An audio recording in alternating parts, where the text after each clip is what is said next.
আমাকে বিয়ে করেছিস কেন? আজ বাসর রাত, তবু একটা পাপ্পিও দেস না। মুখ অন্যদিকে ঘুরিয়ে রেখেছিস। কোথায় ভেবেছিলাম পর এই করবে সেই করবে, শাকচুন্নি বান্ধবীদের কথার সাথে কোনো মিল দেখছি না। বাসর রাতে নতুন বউয়ের মুখে তুই নামক ডাকটা শুনে খানিকটা অবাক হলাম। কি হলো, কিছু বলছিস না কেন? বিয়ে কেন করেছিস? কিছু করবি না?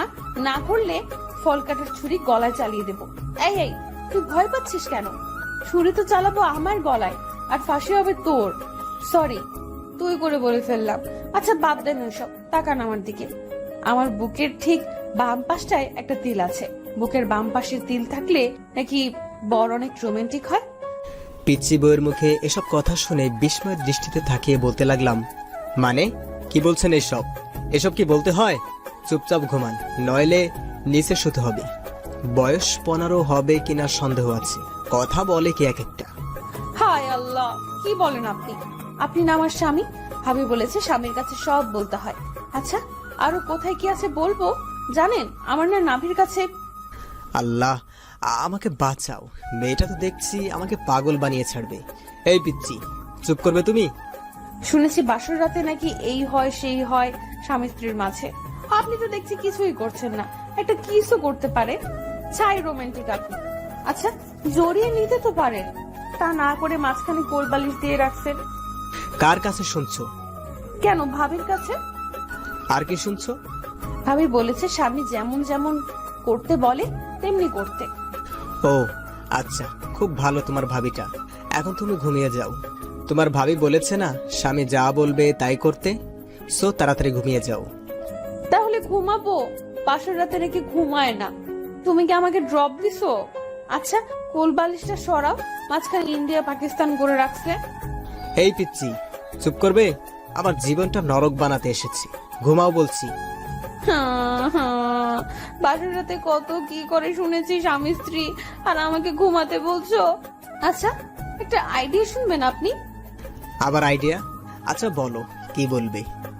বাসর রাতে কি কি করে আপনি বলেন, আমি সব করব। আইডিয়াটা চমৎকার না? এই কতবার বলবো তোকে স্ত্রী হিসেবে মানি না? তারপরও এত প্যাস প্যাস করস কেন? আপনি না মানলে কি হবে? আমি আপনাকে মনে প্রাণে স্বামী হিসেবে মানি। বাঙালি মেয়েদের একবারই বিয়ে হয়। যখনই আল্লাহ তাআলার কালাম পড়ে 3 বার কবুল বলেছি, তখন থেকে আপনাকে স্বামী হিসেবে গ্রহণ করেছি। শুধু ইহকালে নয়, পরকালেও আপনাকে স্বামী হিসেবে আল্লাহর কাছে চাইবো। আচ্ছা, এখন তুমি ঘুমাবে নাকি নিচে নামিয়ে দিব? যত সব, জীবনটাই শেষ করে দিয়েছে। বিয়ে নিয়ে কত স্বপ্ন ছিল, ছিল বাসর রাত নিয়ে কত পরিকল্পনা, কিন্তু কপালে যে বাচ্চা মেয়েটাকে বিয়ে করতে হবে তা কখনো জানতাম না। আচ্ছা, একটা পাপ্পি দেই আপনাকে। এই বলে মুখের কাছে মুখ নিয়ে ঠোঁটের সাথে ঠোঁট মিলিয়ে দিল। আমার চোখ জোড়া বন্ধ হয়ে গেল। পিচ্চির নাকের গরম শ্বাস জানান দিচ্ছে পিচ্চি কতটা কাছে চলে এসেছে। আমি ধাক্কা দিয়ে সরিয়ে ঠাস ঠাস করে চড় বসিয়ে দিলাম।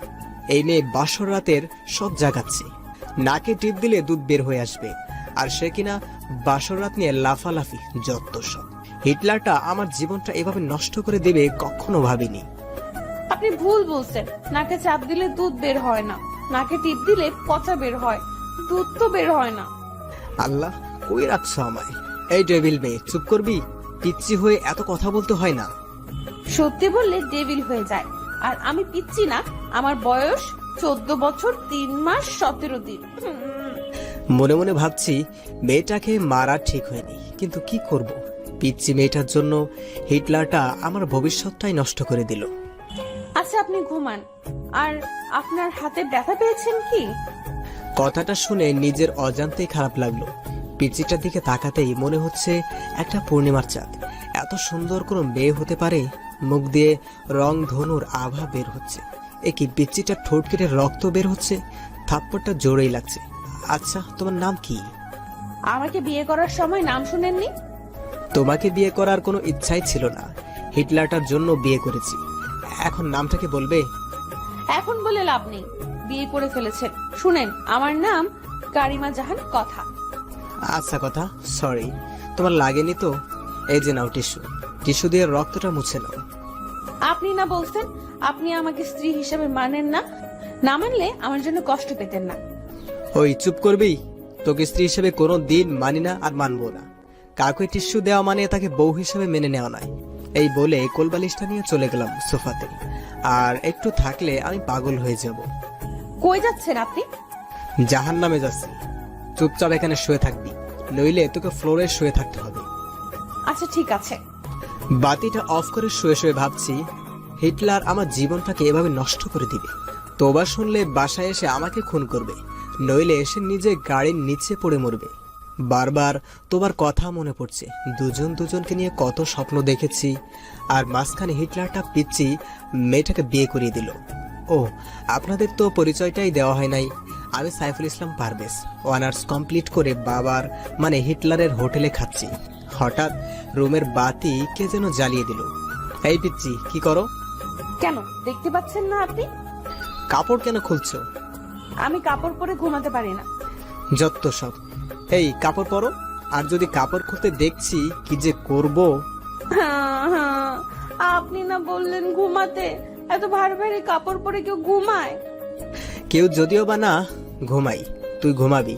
ঘুমা বলছি। বাবা, আমার স্বামী আমাকে কাপড় খুলতে দেয় না। কথাটা বলতেই মুখটা চেপে ধরলাম। এই, তোমার কি হয়েছে? এসব কি বাবাকে বলতে হয়? তো কি করব, কাপড় পরে ঘুমাতে পারি না, তাই বাবাকে ডাক দিচ্ছি। বাবা বলেছে যদি কোনো সমস্যা হয় বাবাকে বলতে। আচ্ছা, তাহলে কাপড় খুলেই ঘুমো। কথাটা বলতে দেরি হয়েছে, মেয়েটা কাপড় খুলতে দেরি হচ্ছে না। বুঝিয়ে সুজিয়ে কোনোরকম কাপড়টা গায়ে রাখতে বলে ঘুমিয়ে পড়লাম। সকালবেলা নুসরাত দরজা ধাক্কাচ্ছে আর ভাবি ভাবি করছে। নুসরাতের ডাকে ঘুম ভাঙতে চেয়ে দেখি সকাল হয়ে গেছে। তাই তাড়াহুড়ো করে বালিশটা নিয়ে বিছানায় রাখতেই দেখি কাঁথার কাপড় নিচে পড়ে আছে। আল্লাহ, এ কেমন বউ কপালে জুটালে, শাড়ি পরে ঘুমাতে পারে না। এই উঠো। কি হয়েছে? ওই, আমি তোর মা না। এই বলে জোরে ধাক্কা দিতেই কথার ঘুম ভেঙে যায়। কি হয়েছে? কাপড় পরে নাও। এখন আবার বলো না আমি কাপড় পরতে পারি না। হ্যাঁ, আমি সত্যি কাপড় পরতে পারি না। হ্যাঁ, আপনি পরিয়ে দেন। আমি পরাতে পারি না। বড় বড় কথা বলতে তো পারো, আমি ছোট না। কাপড়টাই পরতে পারো না। আর হ্যাঁ, কাপড় পরাতে পারলেও আমি তোমাকে কাপড় পরিয়ে দেব না, নিজে পরে নাও। বাবা, ও বাবা, আপনার ছেলে আমাকে শাড়ি পরিয়ে দেয় না। সাথীর মুখে সুইসাইডের কথা শুনে থমকে গেলাম। মনে হচ্ছে কেউ যেন আমার বুক থেকে কলেজাটা বের করে নিচ্ছে। কি বলবো কিছু ভাবতে পারছি না। সাথীকে বললাম কিভাবে কথার সাথে বিয়ে হয়েছে আমার। সাথীকে বললাম ওই মেয়েকে কাবিনের 6 লক্ষ টাকা দিয়ে আগামী 6 মাসের মাঝেই ডিভোর্স দিয়ে দেব বলেই সাথীকে একটা পাপ্পি দিয়ে ফোনটা রেখে দিলাম। পিছন দিকে তাকাতেই দেখি পিচ্চিটা আমার পিছনে দাঁড়ানো, চোখ থেকে অশ্রু গাল গড়িয়ে পড়ছে। আমি ফিরে তাকাতেই দৌড়ে রুমে গিয়ে দরজা লক করে দিল। যাবার আগে বলে গেল সে এ জীবন রাখবে না। আমি যাওয়ার আগে দরজা লক করে দিল পিচ্চিটা। খুব ভয় হচ্ছে। দরজার কাছে গিয়ে বললাম, প্লিজ আমার পিচ্চি বউ দরজা খোলো, আর অমন কথা বলবো না, খুব কষ্ট হচ্ছে না। মনে মনে ভাবলাম মা বাবাকে ডাক দেই, পিচ্চিটা যদি কিছু করে ফেলে। যখনই মাকে ডাক দেব তখনই পিচ্চিটা দরজা খুলে বলল, কি বললে? আমি তোমার পিচ্ছি বউ? তুমি কি করে ভাবলে আমি সুইসাইড করব আর ওই শাকচুন্নিটা তোমার সাথে ঘর করবে? আমি তোমায় ছাড়ছি না, তবে আমি সব শ্বশুরকে বলে দিব। কি বলবে শুনি? বলবো তুমি এক শাকচুন্নিকে বলছো যে তুমি তাকে বিয়ে করবে আমাকে ডিভোর্স দিয়ে। আর না, মজা করছি। আমার বউটা কত কিউট। হ্যাঁ, মিথ্যা গুছিয়ে বলতে হয়। আমাকে ঢপ দিচ্ছ? আমি বাবাকে ঠিকই বলে দিব। প্লিজ কথা বলো না। বলবো না, তবে একটা শর্ত আছে। কিসের সত্য? আমাকে 5 মিনিট কিস করতে হবে। What kiss? না, লিপ কিস। সম্ভব না, প্লিজ পাগলামি করো না। কি করবা? আমি না তোমার বউ? বাসর রাতে কিছু করছো না? বিড়াল মারছো না অন্য কিছু? একটা বিড়াল ধরে মারলে কি এমন হতো? ভাবি তো বলে দিল ঠিক মতো বিড়াল মারতে, এখন আবার লিপ কিছু করতে চাচ্ছ না। আমি ছোট বলে ঠকাচ্ছ? আমি বাবাকে সব বলে দিব, বলবো যে তুমি। আচ্ছা বলছি, বাবা, ও বাবা। কথাটা বলার আগেই অনিচ্ছা সত্ত্বেও নিজেকে বাঁচাতে পিচ্চিটা ঠোঁটের সাথে ঠোঁট মিলিয়ে দিলাম। চোখ জোড়া বন্ধ হয়ে আছে। পিচ্চিটা শক্ত করে জড়িয়ে ধরে আমায় আছে। আমি ছাড়াতে চেয়েও ছাড়াতে পারছি না। হঠাৎ দরজার বাহির থেকে জান্নাত ডাকছে। জান্নাত দরজা ধাক্কা মেরে খোলার সাথে সাথেই কথাকে নিজের কাছে থেকে ছাড়িয়ে নিলাম। জান্নাত বলল যে, বাবা আপনাকে আজ অফিসে যেতে বলেছে। জান্নাতকে বললাম, বাবাকে বল আমি অফিস যাচ্ছি। বাসা থেকে বের হয়েই স্বস্তির নিঃশ্বাস নিলাম, পিচ্চিটার হাত থেকে বাঁচলাম। গাড়িতে থাকা অবস্থায় একটা মেসেজ আসলো। মেসেজে লেখা, ইমুতে আসো। ইমুতে গিয়ে দেখি সাথী হাত কেটে পিক দিয়েছে। সাথে সাথে ফোন দিলাম। কতক্ষণ রিং হওয়ার পর ফোন ধরলো সাথী। এই পাগলি, এমনটা কেউ করে? আমি যে তোমাকে ছাড়া বাঁচবো না। কি করব? তোমার বউ হয়ে তোমার বাড়িতে আমার যাওয়ার কথা ছিল।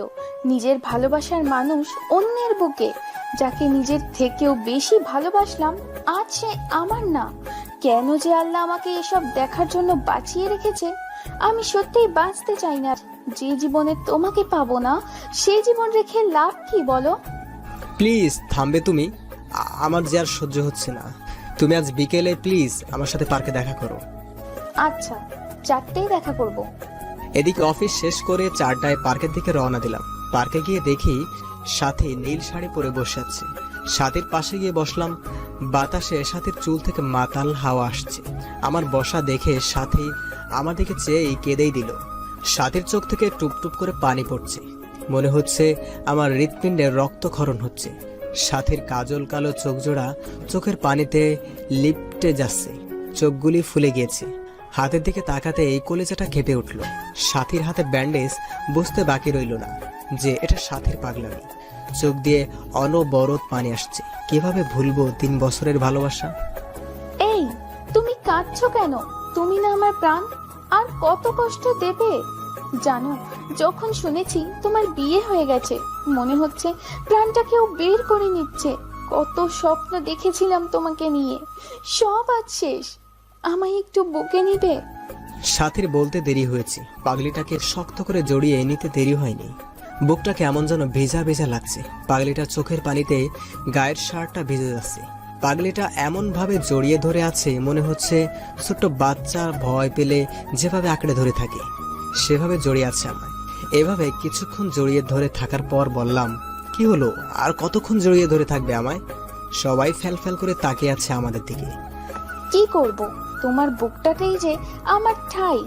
জানো রাজ, প্রতি রাতে স্বপ্ন দেখতাম তোমায় নিয়ে, কতটা ভালোবাসতাম তোমায়। কিন্তু আজ তুমি অনেক কাছের থেকেও অনেক দূরে। আমার কপালে একটা চুমু দিবে? খুব কাছে পেতে ইচ্ছে করছে তোমায়, দাও না। আবারও বুকে টেনে নিয়ে কপালে আলতো করে ভালোবাসার স্পর্শ রেখে দিলাম। আচ্ছা পারভেজ, তুমি না বলেছো ওই মেয়েকে ডিভোর্স দেবে? হ্যাঁ। তাহলে আমার মাথা ছুঁয়ে কসম করো ওকে ডিভোর্স দেবে। যদি ডিভোর্স না দাও তাহলে আমার মরা মুখ দেখবে। সাথীর কথাটা যেন কলিজায় গিয়ে বিঁধল। নিজের অজান্তে সাথীর মাথায় হাত রেখে ওয়াদা করলাম কথাকে ডিভোর্স দিব। কথাটা বলার সময় পিচ্ছির মুখটা বারবার চোখের সামনে ভেসে উঠছিল। এদিকে সাথীকে ওর বাসায় পৌঁছে দিয়ে ফোনটা বের করে দেখি 73টা মিস কল। ফোন সাইলেন্ট ছিল, তাই বুঝতে পারিনি। এদিকে সন্ধ্যায় বাসায় এসে দেখি কথা কোথাও নেই। মা বলল ফ্রেশ হতে আসছে। ফ্রেশ হওয়ার জন্য যখনই বাথরুমের দরজা ধাক্কা দিয়েছি তখনই এক চিৎকার। মাগো ভূত! কথার চিৎকারে কথার দিকে তাকাতেই দেখি পিচ্চিটা শাওয়ার নিচ্ছে, শরীরে কাপড় নেই। এক দৌড়ে বাথরুম থেকে বের হয়ে সোজা রুমে গিয়ে বসে আছি। কিছুক্ষণ পর দেখি পিচ্চিটা ভেজা চুলে আয়নার সামনে গিয়ে বসলো। শাড়িটা অন্যরকম শরীরে পেঁচিয়েছে। আমার শরীরটা রাগে ফাটতেছে। বাথরুমের ঘটনার কথা মনে করে তাই গিয়ে জিজ্ঞেস করলাম, ওই পিচ্চি মেয়ে, বাথরুমে শাওয়ার নিলে দরজা লক করে নিতে হয় না? নিতে হয় তো। আমি তো জান্নাতকে বলে দিয়েছি আমি দরজা বন্ধ করে শাওয়ার নিতে পারি না, ভয় হয়। আর ওকে পাহারা দিতে বলেছি যেন কেউ না আসে। মনে মনে বলছি, এই জন্য তো ডেভিল বোনটা ওয়াশরুমে যেতে দেখে মুসকে মুসকে আসলো। এদিকে পিচ্চিটার দিকে চেয়ে দেখি পিচ্চিটার চোখে কাজল দিতে গিয়ে চোখের নিচে লেপটে ফেলেছে। যতটা না রাগ হচ্ছে তার চেয়ে বেশি হাসিই পাচ্ছে। এই গোমরা মুখো, হাসো কেন? আমি কি করব? কখনো কোনোদিন সাজিনি। কিন্তু তুমি আমাকে আদর করো না, ভালোবাসো না, তাই আমার লক্ষ্মী ননদিনীটা আমাকে এভাবে সাজতে বলেছে। কিন্তু আমি তো কাজল দিতে পারি না। দিয়ে দাও না, সেদিনের মতো শাড়ি পরিয়ে দাও না। পিচ্চিটার কথা শুনে খুব রাগ হচ্ছে। বাবা যে কি দেখে পিচ্চিটাকে আমার ঘাড়ে চাপিয়েছে। এই পিচ্চি, আরেকবার শাড়ি এবং কাজল দিয়ে দেওয়ার কথা বললে ঘর থেকে বের করে দেব। পিচ্চিটা কথাটা শুনে কান্না করে দিল। হেসকি দিতে দিতে বলল, পিচ্চিটার কথা শুনে খুব রাগ হচ্ছে। বাবা যে কি দেখে পিচ্চিটাকে আমার ঘাড়ে চাপিয়েছে। এই পিচ্চি, আরেকবার শাড়ি এবং কাজল দিয়ে দেওয়ার কথা বললে ঘর থেকে বের করে দেব। পিচ্চিটা কথাটা শুনে কান্না করে দিল। হেসকে দিতে দিতে বলল, আমাকে তাড়িয়ে দিও না। তুমি তাড়িয়ে দিলে আমি কোথায় যাব? আমার যে কেউ নেই তুমি ছাড়া। আমি রুম থেকে বের হয়ে গেলাম। মা খাবার বেড়ে দিলে যখনই খাবার মুখে দিব তখনই বলল, ফারবাজ বাবা কথা মাথা খায়নি, কথা বলছিল তুই আসলে খাবে। জানিস বাবা, ছোট মেয়ে তো সারাদিন এত করে বলার পরও কিছু খায়নি। মেয়েটার মুখের দিকে তাকানো যায় না। ওকে নিয়ে একসাথে খা। মার কথা শুনে অজান্তেই মনটা খারাপ হয়ে গেল। পিচ্চি মেয়ের পাগলামি দেখে, আচ্ছা মা তুমি বসো, আমি কথাকে নিয়ে আসছি। এই বলে রুমে গিয়ে দেখি পিচ্চিটা ড্রেসিং টেবিলের সামনে বসে এখনো কাঁদছে। এই কথা, তুমি খাওনি কেন? স্বামীকে ছাড়া স্ত্রী কি খায়? আচ্ছা চলো একসাথে খাবো। আর হ্যাঁ, আজকের পর খাওয়ার সময় হলে খেয়ে নিবে, আমার জন্য অপেক্ষা করতে হবে না। না, আমি খাবো না। তুমি একটা পচা, আমাকে আদর করো না। খেতে পারি, তার আগে আমার চোখে কাজল পরিয়ে দিবে, কালকের মতো শাড়ি পরিয়ে দিবে। জানো, তোমার স্পর্শ আমার অঙ্গ জুড়ে থাকে। তুমি বোঝো না তোমার স্পর্শে আমি কতটা শিহরিত। নিজের অনিচ্ছা থাকা সত্ত্বেও পিসিটার চোখে কাজল এবং শাড়ি পরিয়ে দিলাম। রাতে একসাথে খেয়ে একটা বালিশ আর চাদর নিয়ে ফ্লোরে শুয়ে পড়লাম। পিচিটাকে খাটে শুতে দিলাম। এদিকে পিচিটা খাটে শুয়ে থাকবার জন্য বললেও ধমক দিতেই আর কিচ্ছু বলেনি। এদিকে রাতে ঘুমিয়ে গেছি, হঠাৎ বুকটা ভারী ভারী লাগছে। চোখ খুলতেই ভূত দেখার মতো ভয় পেলাম, কারণ কথা আমার বুকের উপর শুয়ে আছে। চাঁদের আলো জানালার কাজ ভেদ করে পিচিটার মুখে পড়েছে। এত মায়াবী লাগে কেন মেয়েটাকে চাঁদের আলোয়? না দেখলে অজানায় থেকে যেত। হঠাৎ সাথীর কথা মনে হতেই পিচিটাকে বুক থেকে সরিয়ে দেওয়ার জন্য ধাক্কা দিতেই আরো শক্ত করে জড়িয়ে ধরল। এই কি করছো? ওঠো বলছি। কথা ঘুমের মাঝেও চোখ খুলতে খুলতে বলল, আমার স্বামীকে জড়িয়ে ধরে আছি, এতে খারাপের কি আছে?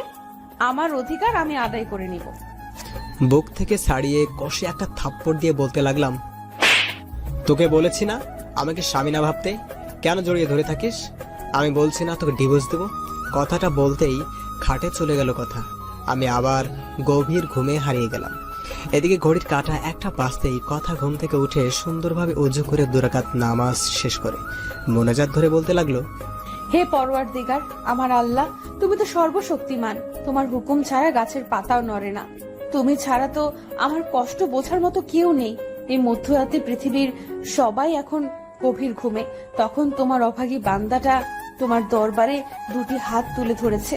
তুমি কি দেখো না আল্লাহ, আমি আমার স্বামীকে কতটা ভালোবাসি?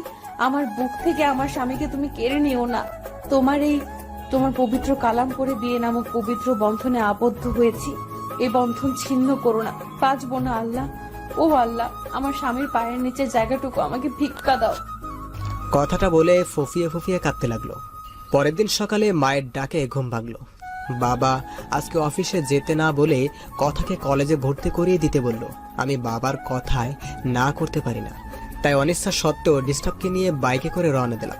কলেজের গেটে বাইক দাঁড় করানোর সাথে সাথে যা দেখলাম তা দেখার জন্য একেবারেই প্রস্তুত ছিলাম না। এখন আমি কি করব ভেবেই পাচ্ছি না কিছু। কিন্তু সাথী কেমন করে যেন তাকে আছে, মনে হচ্ছে এখনই বৃষ্টি নামবে। কথাকে কলেজে ভর্তি করিয়ে দিয়ে যখনই কলেজ গেট পার হয়েছি তখনই দেখি কলেজের পাশে রেল লাইনে একটা মেয়ে দাঁড়িয়ে আছে। মিনিট 10 পর ট্রেন আসবে, বুঝতেছি না কি করব। বাইক নিয়ে একটু কাছে যেতেই বুকটা কেঁপে উঠল। সাথে রেল লাইনের মাঝখানে দাঁড়িয়ে আছে। ট্রেন আসার সময় হচ্ছে, মিনিট 5 এর মাঝে ট্রেন আসবে।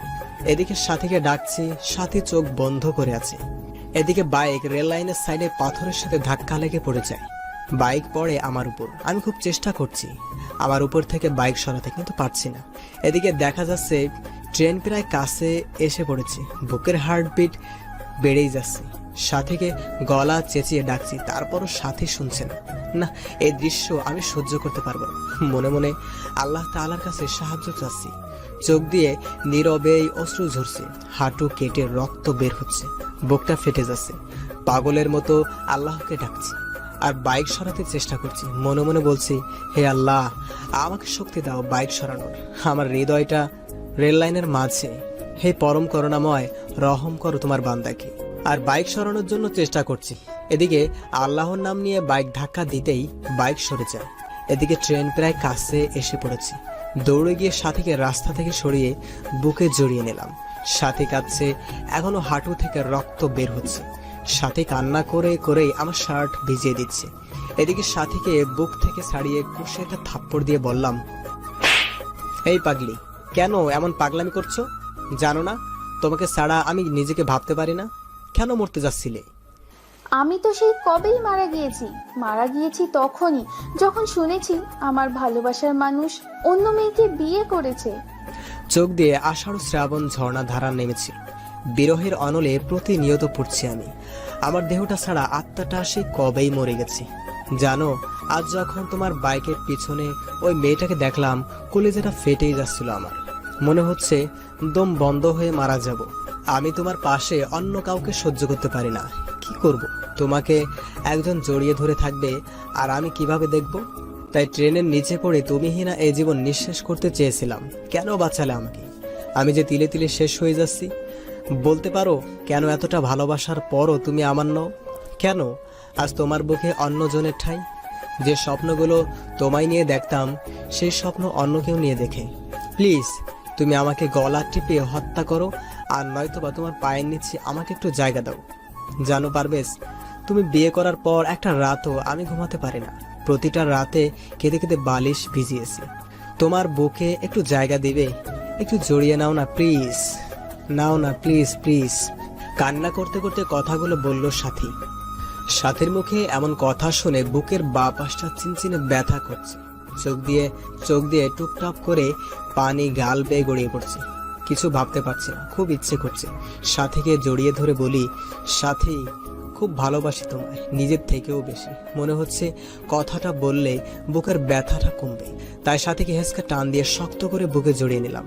কপালে একটা চুমু দিয়ে বললাম, বড্ড ভালোবাসি, খুব বেশি ভালোবাসি তোমায়, হয়তো নিজের জীবনের চেয়েও বেশি ভালোবাসি। পাগলিটা কেঁদে কেঁদে শার্টটা ভিজিয়ে ফেলছে। পাগলিটা আরো শক্ত করে জড়িয়ে আছে আমায়। এদিকে সাথীকে বললাম, খুব শীঘ্রই আমরা বিয়ে করছি, কথাকে খুব তাড়াতাড়ি ডিভোর্স দিচ্ছি। সাথী ডিভোর্সের কথা শুনে আবারও জড়িয়ে ধরে কপালে চুমু দিয়ে চলে গেল। এদিকে ফোনের দিকে তাকিয়ে দেখি 2টা বেজে গেছে। তার মানে 30 মিনিট আগে কলেজ ছুটি হয়ে গেছে। তাড়াতাড়ি বাইক স্টার্ট দিয়ে কলেজের সামনে যেতেই অবাক হয়ে গেলাম। অনেকগুলো মেয়ে জমা হয়ে আছে। কাছে গিয়ে দেখি কথা ছোট বাচ্চার মতো কাঁদছে। কয়েকটা মেয়ে বোঝাচ্ছে। আমি কাছে যেতেই দৌড়ে এসে জড়িয়ে ধরে কাঁদতে কাঁদতে বলল, আমি আর কলেজে আসবো না, তুমি আমায় ভালোবাসো না। কখন কলেজ ছুটি হয়েছে? ছেলেরা কিরকম ভাবে আমার দিকে তাকায়, আমার ভয় লাগে না? সবাইকে বলে দিচ্ছি, আমার দিকে তাকালে চোখ তুলে ফেলবে আমার বর। ঠিক বলেছি তো? সবাই হাসছে মুখ ধরে। পাশ থেকে একটা মেয়ে বলে ফেললো, ভাইয়া, পৃথিবীতে খুব কম ছেলেই আপনার স্ত্রীর মতো বউ পায়। একটা মেয়ে যে স্বামীকে এত ভালোবাসতে পারে, সারাটা দিন ক্লাসের মাঝে আপনার কথাই বলেছে। আপনি নিতে আসতে দেরি করেছেন বলে ছোট বাচ্চা মেয়ের মতো কাঁদতে, হাসিও পাচ্ছে আবার কান্নাও আসছে। এখনকার যুগে এমন মেয়েও পাওয়া যায়? এদিকে কথাকে বাইকে উঠাতেই শক্ত করে জড়িয়ে ধরলো। মনে হচ্ছে খুব ভয় পাচ্ছে। কথাকে বাসায় নিয়ে আসার পর মাকে কান্না করে করে সব বলল। রাগে আমার শরীর ঘ্যান ঘ্যান করছে। দুপুরে খেয়ে বন্ধুদের সাথে আড্ডা দিতে চলে গেলাম। রাত 9টার সময় ফোন বের করে দেখি বাবা 5 বার ফোন দিয়েছে। অন্যদিকে কথার নাম্বার থেকে 100+ ফোন এসেছে। তাড়াহুড়ো করে বাসায় গিয়ে দেখি বাবা দরজায় দাঁড়িয়ে আছে। বাবার সামনে যেতেই বলল, ঘরে নতুন বউ রেখে বাইরে কোন ছেলে থাকে? কিছু না বলে রুমে গিয়ে শুয়ে পড়লাম। কিছুক্ষণ পর দেখি কথা আমাকে ডাকছে। এই ডাকতেছো কেন? কি হয়েছে? তুমি খাবে না? বাবা খুব বকা দিয়েছে তাই না? এই নাও, হা করো, আমি খাইয়ে দেই। কথাটা বলে মুখের কাছে খাবার তুলে দিতেই একটা থাপ্পড় বসিয়ে দিলাম। খাবারের প্লেটটা ফ্লোরে পড়ে যায়। তুই কি চাস? আমার জীবনটা তো নরক বানিয়ে দিয়েছিস। আমার বুক থেকে আমার ভালোবাসার মানুষটাকে সরিয়েছিস। এখন আমার বাবার কাছ থেকে আমাকে দূরে সরিয়ে আমার সমস্ত সম্পদ তোর করার প্ল্যান করেছিস না? আমাকে তুই এই মাসে ডিভোর্স দিবি। আমি তোকে এই মাসে ডিভোর্স দিব। তোমার সাথে খাবো বলে খাইনি, ক্ষমা করে দিও। এতিম তো, এতিমখানায় বড় হয়েছি, তাই বাবা মার আদর পাইনি। তোমার মা বাবাকে নিজের মা বাবা করে নিয়েছিলাম, শুধু ভালোবাসা চেয়েছিলাম। এতিম হয়ে জন্ম নিলেও সম্পদের প্রতি কোনো মোহ নেই। কথা দিকে চেয়ে দেখে কাঁদছে, চোখগুলি লাল হয়ে গেছে। ন্যাকা কান্না দেখে শরীরটা রাগে ফেটে যাচ্ছে। দুই নয়নে দেখতে মন চাচ্ছে না কথাকে। এই এতিম মেয়েটার জন্যই আজ সাথে মরতে বসেছিল। এই, তুই এখানে কাঁদবি না প্লিজ। তোর অলক্ষণের চেহারা নিয়ে আমার সামনে থেকে দূর হ প্লিজ। কথাটা বলেই শুয়ে পড়লাম।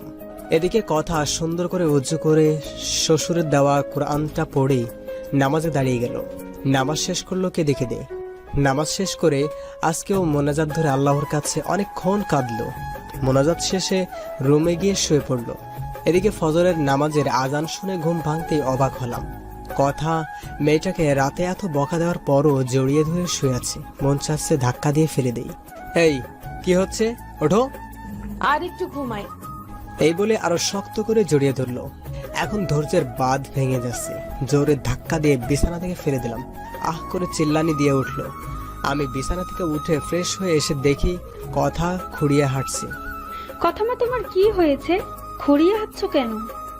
মা, রাতে ঘুম থেকে উঠে পাঁজরে ব্যথা পাইছি। কথাটা বলে করুণ ভাবে আমার দিকে তাকালো। নিজেকে অপরাধী মনে হচ্ছে। পরের দিন বাবা আমাকে আর কথাকে হানিমুনে পাঠিয়ে দিল। আমি সাথীকে বলে সব রেডি করে রেখেছি। আমাদের সাথেও কক্সবাজারে যাবে। সবাই জানবে আমি হানিমুন করতে যাচ্ছি কথার সাথে। কিন্তু না, আমি হানিমুন করব সাথীর সাথে। সাথীকে এসব বলে ফোন রাখতেই পিছন দিকে তাকাতেই দেখি কথা সিলিং ফ্যানের সাথে ঝুলছে। এমন একটি ওড়না গলায় পড়েছে, বুকের ভিতর কেমন জানি চিনচিনে ব্যথা করতে লাগলো। দৌড়ে গিয়ে কথাকে একটা থাপ্পড় দিলাম। কি করছো এসব? আমি ছোট বলে, এতিম বলে কারো ভালোবাসা পাবো না। বিয়ের পর সকল নারী তার স্বামীর অধিকার চায়। আর আপনি বিয়ের পর একটি রাত আপনার বুকে পর্যন্ত ঘুমাতে দেননি। কতটা স্বপ্ন দেখেছিলাম তোমায় নিয়ে, কিন্তু তুমি আমায় রেখে অন্য মেয়ের সাথে অবৈধ সম্পর্ক করতে চাচ্ছ। প্লিজ বোঝার চেষ্টা করো। এখন এসব বলার সময় নয়, চলো দেরি হয়ে যাচ্ছে, গাড়ি মিস করবো আবার। কথা আর কিচ্ছু বলল না। এদিকে কথা আর এসব কাণ্ড কারখানা সব সাথীকে বললাম। সাথী বলল কোনো চিন্তা না করতে। আমাদের সাথে একই গাড়িতে সাথী গেল কক্সবাজার। রাতের বেলা রুমে শুয়ে আছি, হঠাৎ সাথীর ফোন ধরতেই বলল পাশের রুমে এসো। এদিকে পাশের রুমে যেতেই সাথী 7 আপের সাথে কি যেন মিশিয়ে খেতে বলল। আমি কিছু না মনে করে খেলাম। সাথীকে খুব কাছে পেতে ইচ্ছা করছে। নিজের অজান্তেই সাথীকে জড়িয়ে ধরে ফেললাম। সাথীও রেসপন্স করলো। আমি আস্তে আস্তে সাথীর লিপের সাথে আমার লিপ জোড়া মেলানোর আগে সাথীর ফোনটা ক্রিং ক্রিং করে বাজতে লাগলো। ফোনটা ধরেই সাথী উঠে ওয়াশরুমে চলে গেল। এদিকে কিছুক্ষণ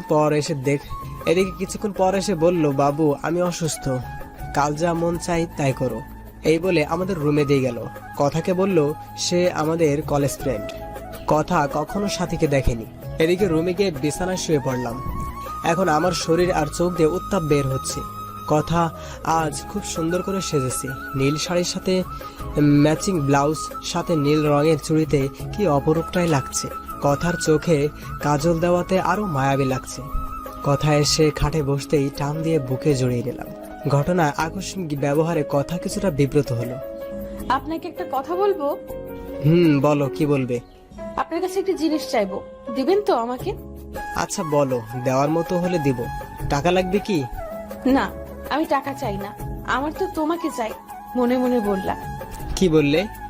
না কিছু না।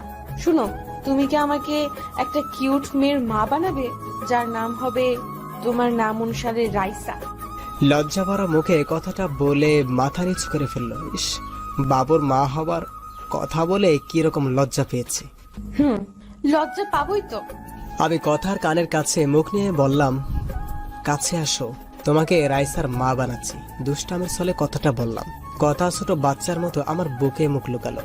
আমি কথার কপালে একটা চুমু দিয়ে আরো শক্ত করে জড়িয়ে ধরলাম। পিচ্চিটা তার ঠোঁট জোড়া আমার ঠোঁটের সাথে মিলিয়ে দিল।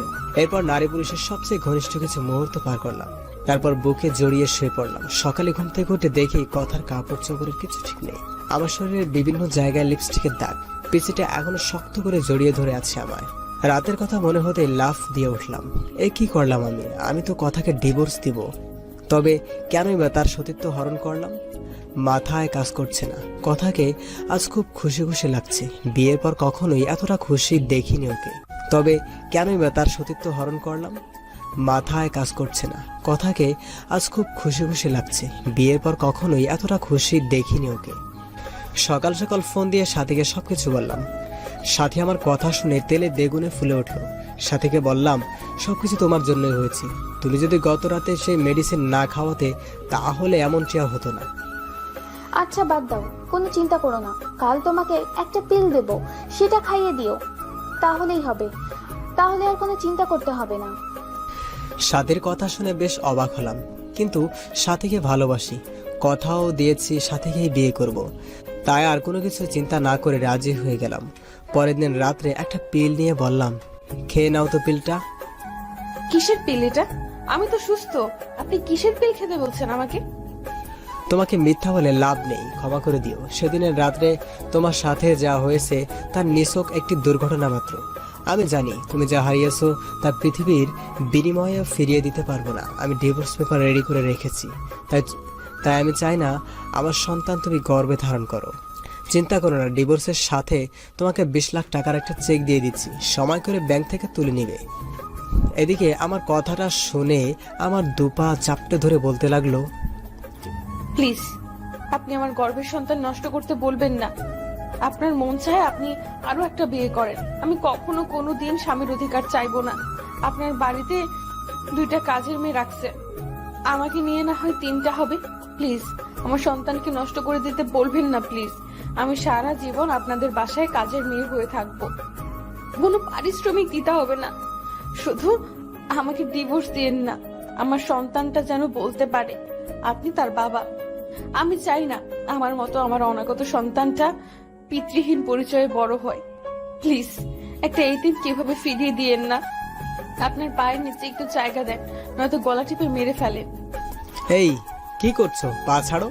আমি পারবো না, আমার জীবনে সাথী ছাড়া কেউ নেই। এখন পিলটা খেয়ে নিবে, যদি না খাও মনে করব তুমি আমার বুকে পা রেখে তুমি গর্ভ ধারণ করবে।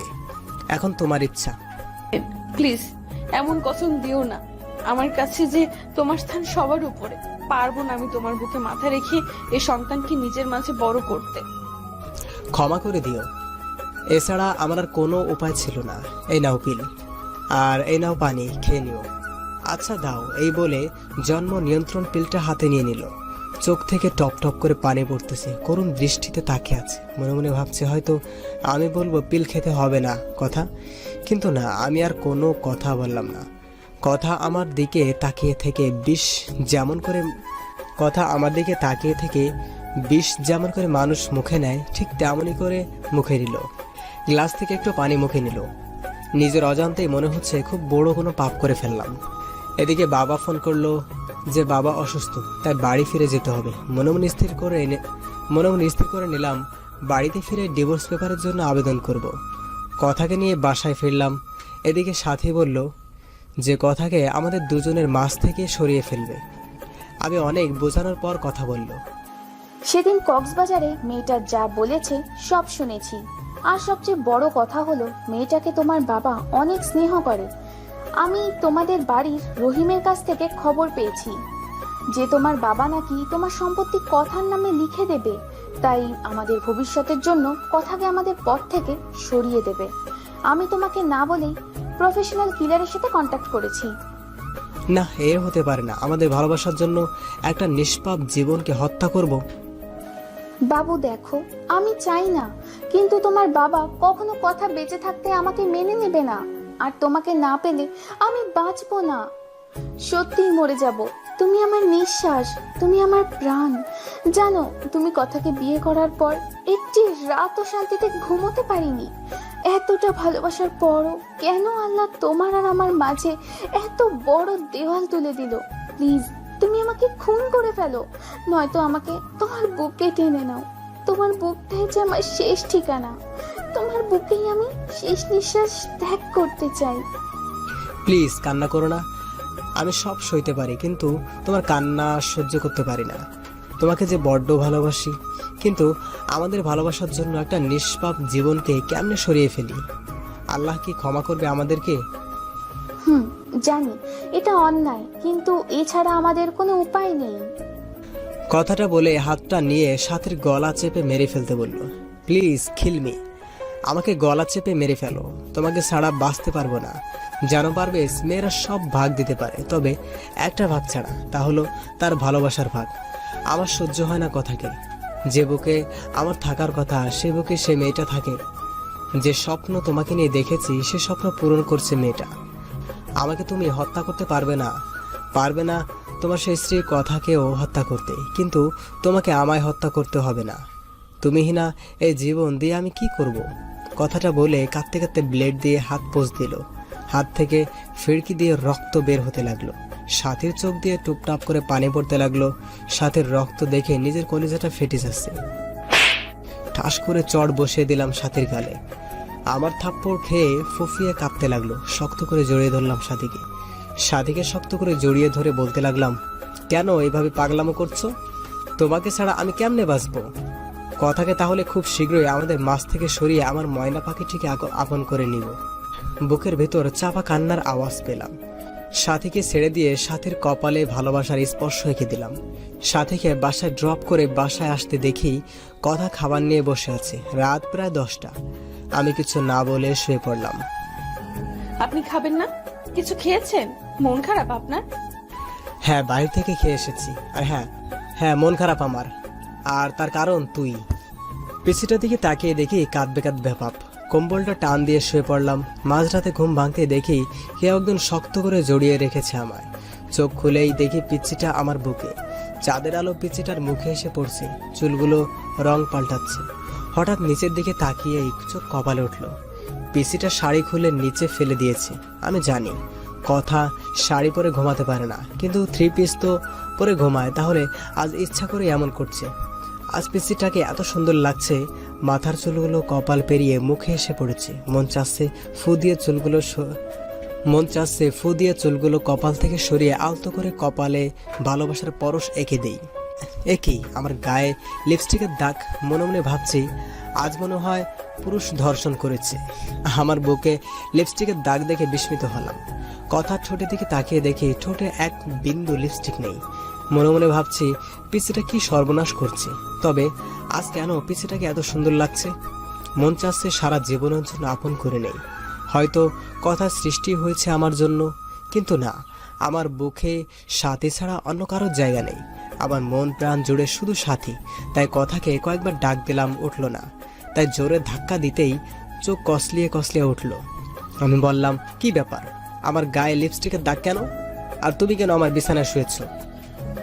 আমার না খুব ভয় করছিল। আর রাতে আমি কিছুই করিনি, সব আপনি করছেন। আমি তো আপনার সাইডে ঘুমিয়েছিলাম। আপনি জোর করে বুকে টেনে নিয়েছেন। আপনাকে মনে করেছিলাম এমনিই অনেক ভালো, কিন্তু ঘুমের ঘরে আপনি যে এত ডেভিল। না, ডেভিল না, শুধু টেবিলের বস। আমার লিপ কিস করেছেন, ঘাড়ে কিস করেছেন, বুকে কিস। এই চুপ, অসভ্য মেয়ে। আর কিছুক্ষণ পর বলবে আমার আর কত জায়গায় করেছি, বলতে হবে না। আপনি ঘুমাননি তাহলে? সব জেগে থেকে ইচ্ছে করেই করেছেন? এই পিচ্ছি, চুপ করবে? মিথ্যা বলতে লজ্জা করে না? তোমার শাড়ি কে খুলেছে? হ্যাঁ, শাড়ি কেন খাটের নিচে ফেলে রেখেছো? শাড়ি পরতে পারো না, বিয়ে বসেছো কেন?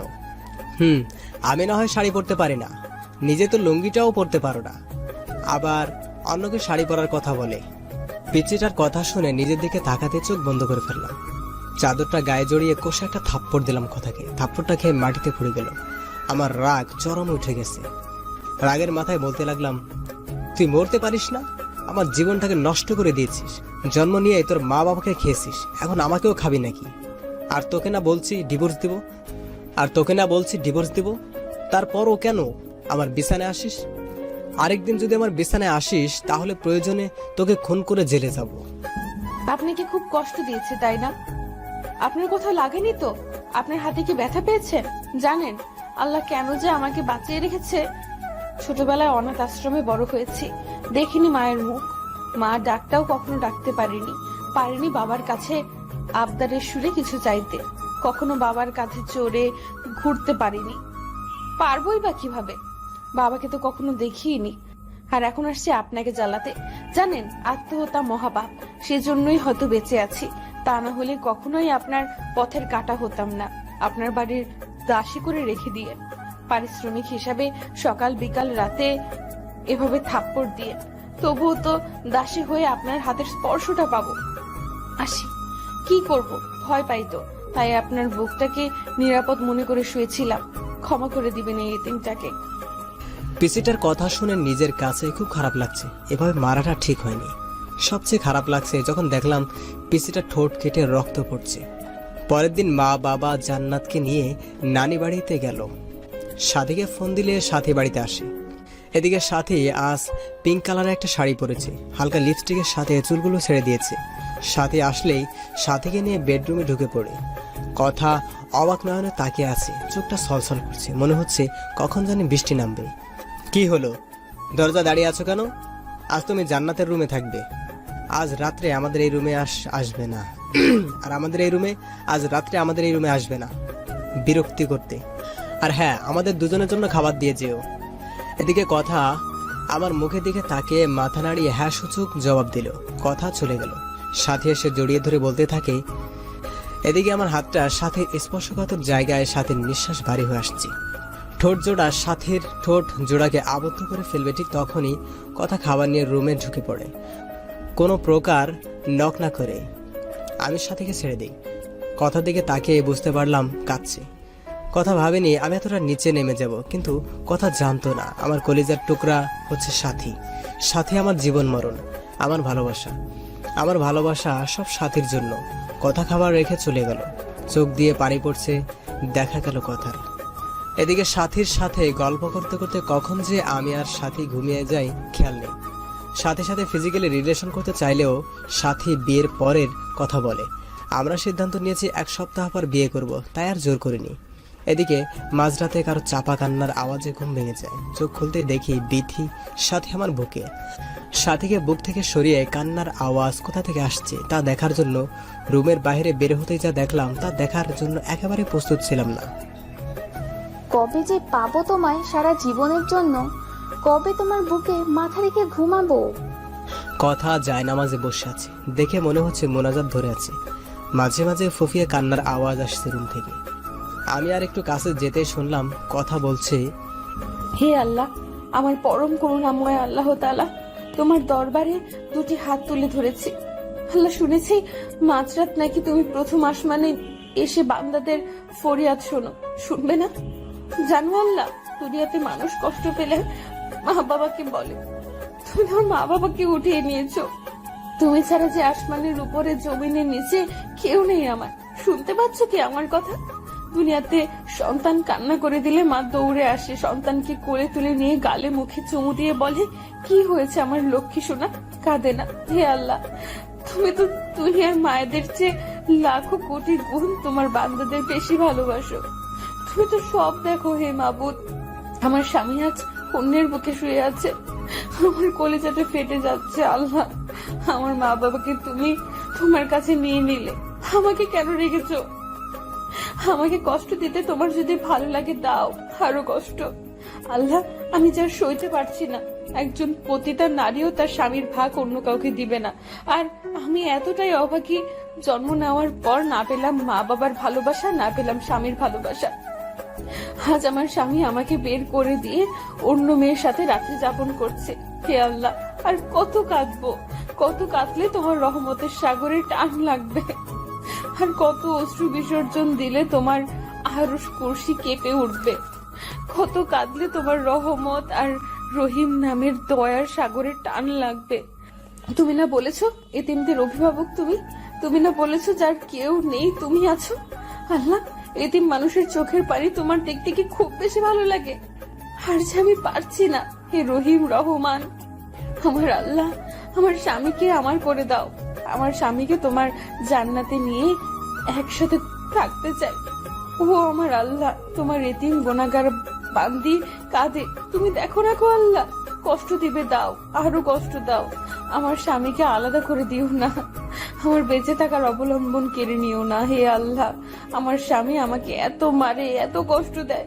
তুমি তো দেখেছো, আমাকে 3বার থাপ্পড় দিয়েছে, 3বারই আমার ঠোঁট কেটে রক্ত বাহির হয়ে গেছে। হো আমার আল্লাহ, তুমি আমার স্বামীর উপর গজব দিও না আল্লাহ। আমি কিন্তু খুশি আছি তবু তুমি রাগ করো না। আমাকে মেরেছে আল্লাহ, তোমায় কিন্তু মারেনি আল্লাহ। আমি কিন্তু খুশি আছি, তুমি রাগ করো না। আমার স্বামীকে তুমি হেদায়েত দাও আল্লাহ, তুমি আমার স্বামীকে হেদায়েত দাও, গজব দিও না। আমার স্বামীর বুকে শেষ নিঃশ্বাস ত্যাগ করার তৌফিক দান করো আল্লাহ। আমি তোমার এতিম গুনাহগার বান্দা এই ফরিয়াদ রেখে তোমার দরবার থেকে হাত নামাচ্ছি আল্লাহ। আমি তোমার এতিম গুনাহগার বান্দা এই ফরিয়াদ রেখে তোমার দরবার থেকে হাত নামাচ্ছি আল্লাহ। আমি এদিকে দরজার ওপাশ থেকে কথার মোনাজাত শুনে নিজের অজান্তে চোখের পানি এসে গেল। পিছন দিকে তাকিয়ে দেখি সাথী। তুমি এখানে? আর আমি সারা বাড়ি তোমাকে খুঁজতেছি। এই তুমি কাঁদছো কেন? কথাটা বলেই সাথী কান্না করে দিয়ে বলল, কখনো আমায় ছেড়ে যাবে না তো? আমি ভয়ানক একটা স্বপ্ন দেখলাম তোমায় নিয়ে। তুমি আমাকে যদি ছেড়ে যাও তাহলে ফল কাটার ছুরি নিয়ে বলো এটা আমি আমার গলায় চালিয়ে দেব। তুমি আমাকে ছেড়ে যাওয়ার আগে আমাকে খুন করে আমার লাশের উপর দিয়ে যাবে। এদিকে সাথী আমাকে জড়িয়ে ধরে কাঁদতে লাগলো। আমি অনিচ্ছা থাকা সত্ত্বেও সাথীকে বাহু ধরে আবদ্ধ করে নিলাম। সাথী কান্না করতে করতে শার্টটা ভিজিয়ে ফেলছে। সাথীকে ছাড়িয়ে বললাম, ভয় পেও না, তোমাকে ছেড়ে কোথাও যাব না। আমার হাতটা কাঁপছে, আমার চোখে বারবার পিচ্চিটার মায়াবী চেহারাটা ভেসে উঠছে। চোখ দিয়ে নিজের অজান্তেই পানি আসতে লাগলো। কি করব কিছুই বুঝতে পারছি না। জীবনটা এমন কেন? কখনো 1000 বছর বেঁচে থাকার ইচ্ছা জাগায়, আবার কখনো এক মুহূর্তের জন্যও নয়। ওই পারভেজ, তুমি আমার মাথা ছুঁয়ে প্রমিস করবে না? কখনো আমায় ছেড়ে যাবে না? প্লিজ প্রমিস করো। তোমাকে হারালে সত্যি আমি যে বাঁচবো না, মরে যাব সত্যি। প্লিজ প্রমিস করো, নয়তো ছুরিটা গলায় চালিয়ে দেব। প্লিজ, তুমি যে আমার ভালোবাসা, তুমি যে আমার জীবনের একটা অংশ। এই যে তোমার মাথা ছুঁয়ে প্রমিস করছি, কখনো কোনোদিন তোমায় ছেড়ে যাব না। তুমি যে আমার ভালোবাসা, তুমি যে আমার জীবনের একটি অংশ। প্লিজ মরার কথা বলবে না। আর আমি কাকে নিয়ে বাঁচবো? আচ্ছা পারভেজ, তোমাকে একটা কথা বলি, রাগ করবে না তো? কি বলবে বলো? আমায় একটা পাপ্পি দিবে? আচ্ছা কাছে এসো। কাছে আসার কথা শুনে সাথী এতটা কাছে এসে পড়লো, সাথীর নিঃশ্বাস আমার মুখে পড়ছে। আমার ইচ্ছা করছে না, তবুও নিজের অজান্তেই সাথীর কপালে ভালোবাসার স্পর্শ এঁকে দিলাম। এদিকে সাথী আমাকে ধাক্কা দিয়ে বিছানায় ফেলে দিল। তারপর আর কিচ্ছু মনে নেই, তবে কে যেন দরজাটা চাপিয়ে দিল। হঠাৎ বিছানাটা কাঁপছে। চোখ খুলতেই দেখি ফোন আসছে। ফোনের স্ক্রিনের দিকে তাকিয়ে দেখি হিটলারটার ফোন। আমি ভয়ে ভয়ে ফোন তুলতেই ওপাশ থেকে বলতে লাগলো, কখন থেকে ফোন দিচ্ছি, ফোন ধরা কোনো নামই নেই। কয়টা বাজে, এখনো ঘুমাচ্ছিস? তাড়াতাড়ি এসে গেট খুলে দিয়ে যা। কাম সারছে, সাথী এখনো আমার বুকের উপর শুয়ে আছে। এত সকালে বাসায় সাথীকে দেখলে আমাকে কুরবানি করবে, মাথা কাজ করছে না। এই সাথী, আর কত ঘুমাবে? ওঠো এবার ওঠো। বাবু, আর একটু ঘুমাই। উঠবা তুমি? তাড়াতাড়ি ওঠো। সাথী চোখ কসলিয়ে কসলিয়ে উঠে বলল, কি হয়েছে? আমি বললাম, বাবা এসেছে, বাহিরে দাঁড়িয়ে আছে, কুরবানি করবে আজ আমাদের। এখন কি হবে?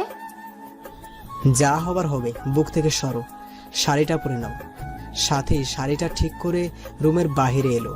আমি ভয়ে ভয়ে বাসার গেট খুলতেই বাবা বলল, গেট খুলতে এত সময় লাগে?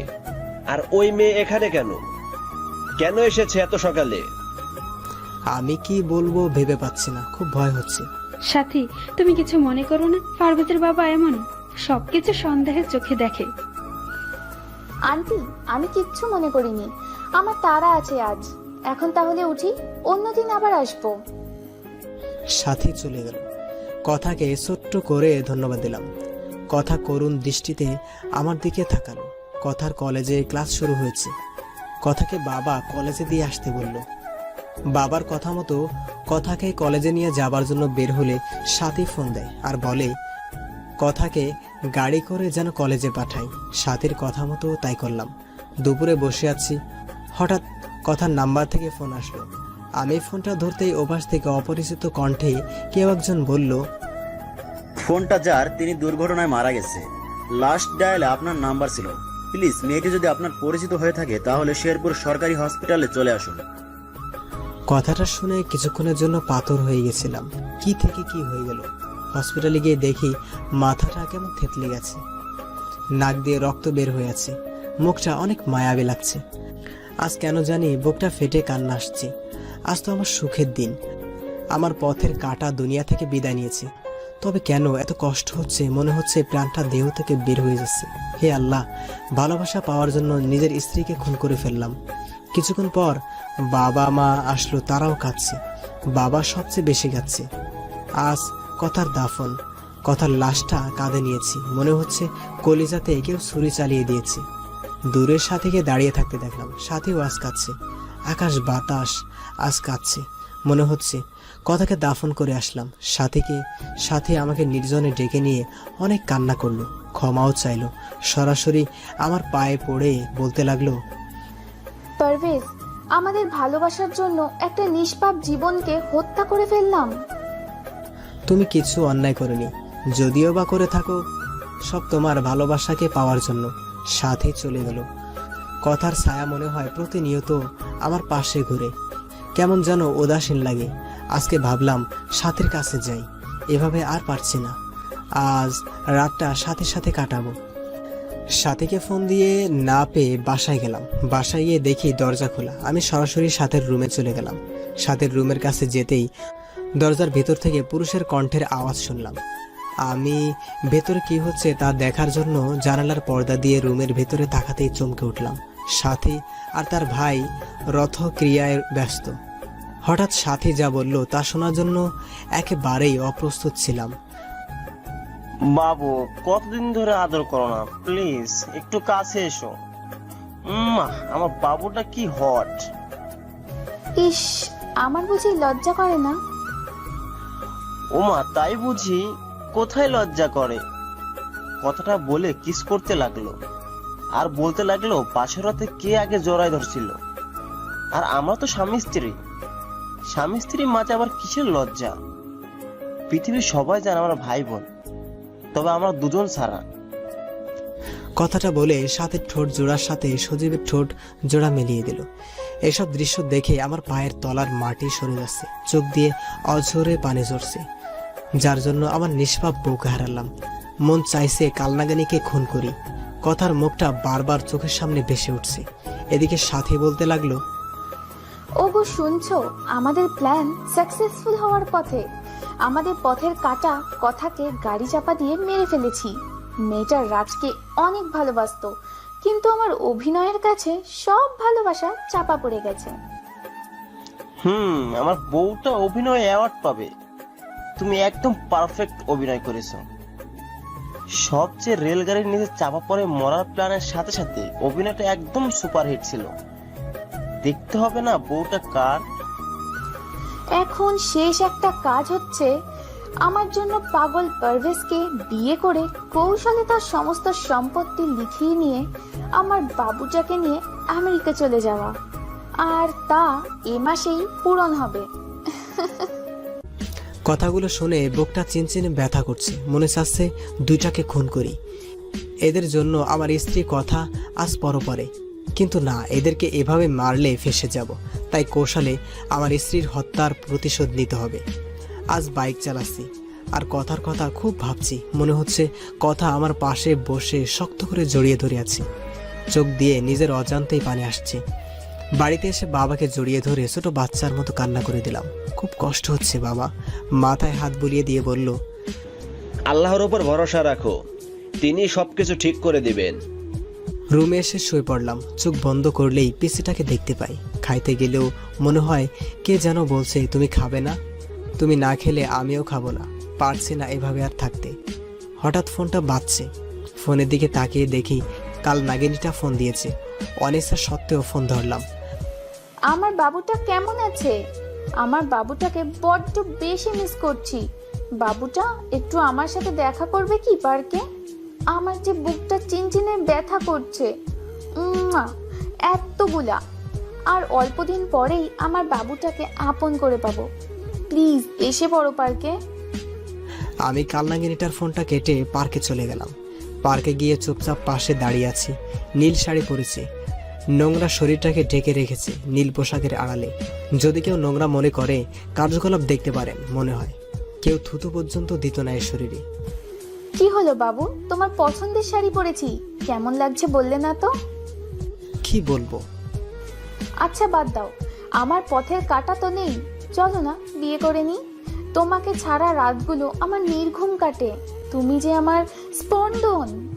খুব ইচ্ছে করে তোমাকে আপন করে নেওয়ার জন্য, আল্লাহ আমার সেই ইচ্ছা পূরণ করবে না?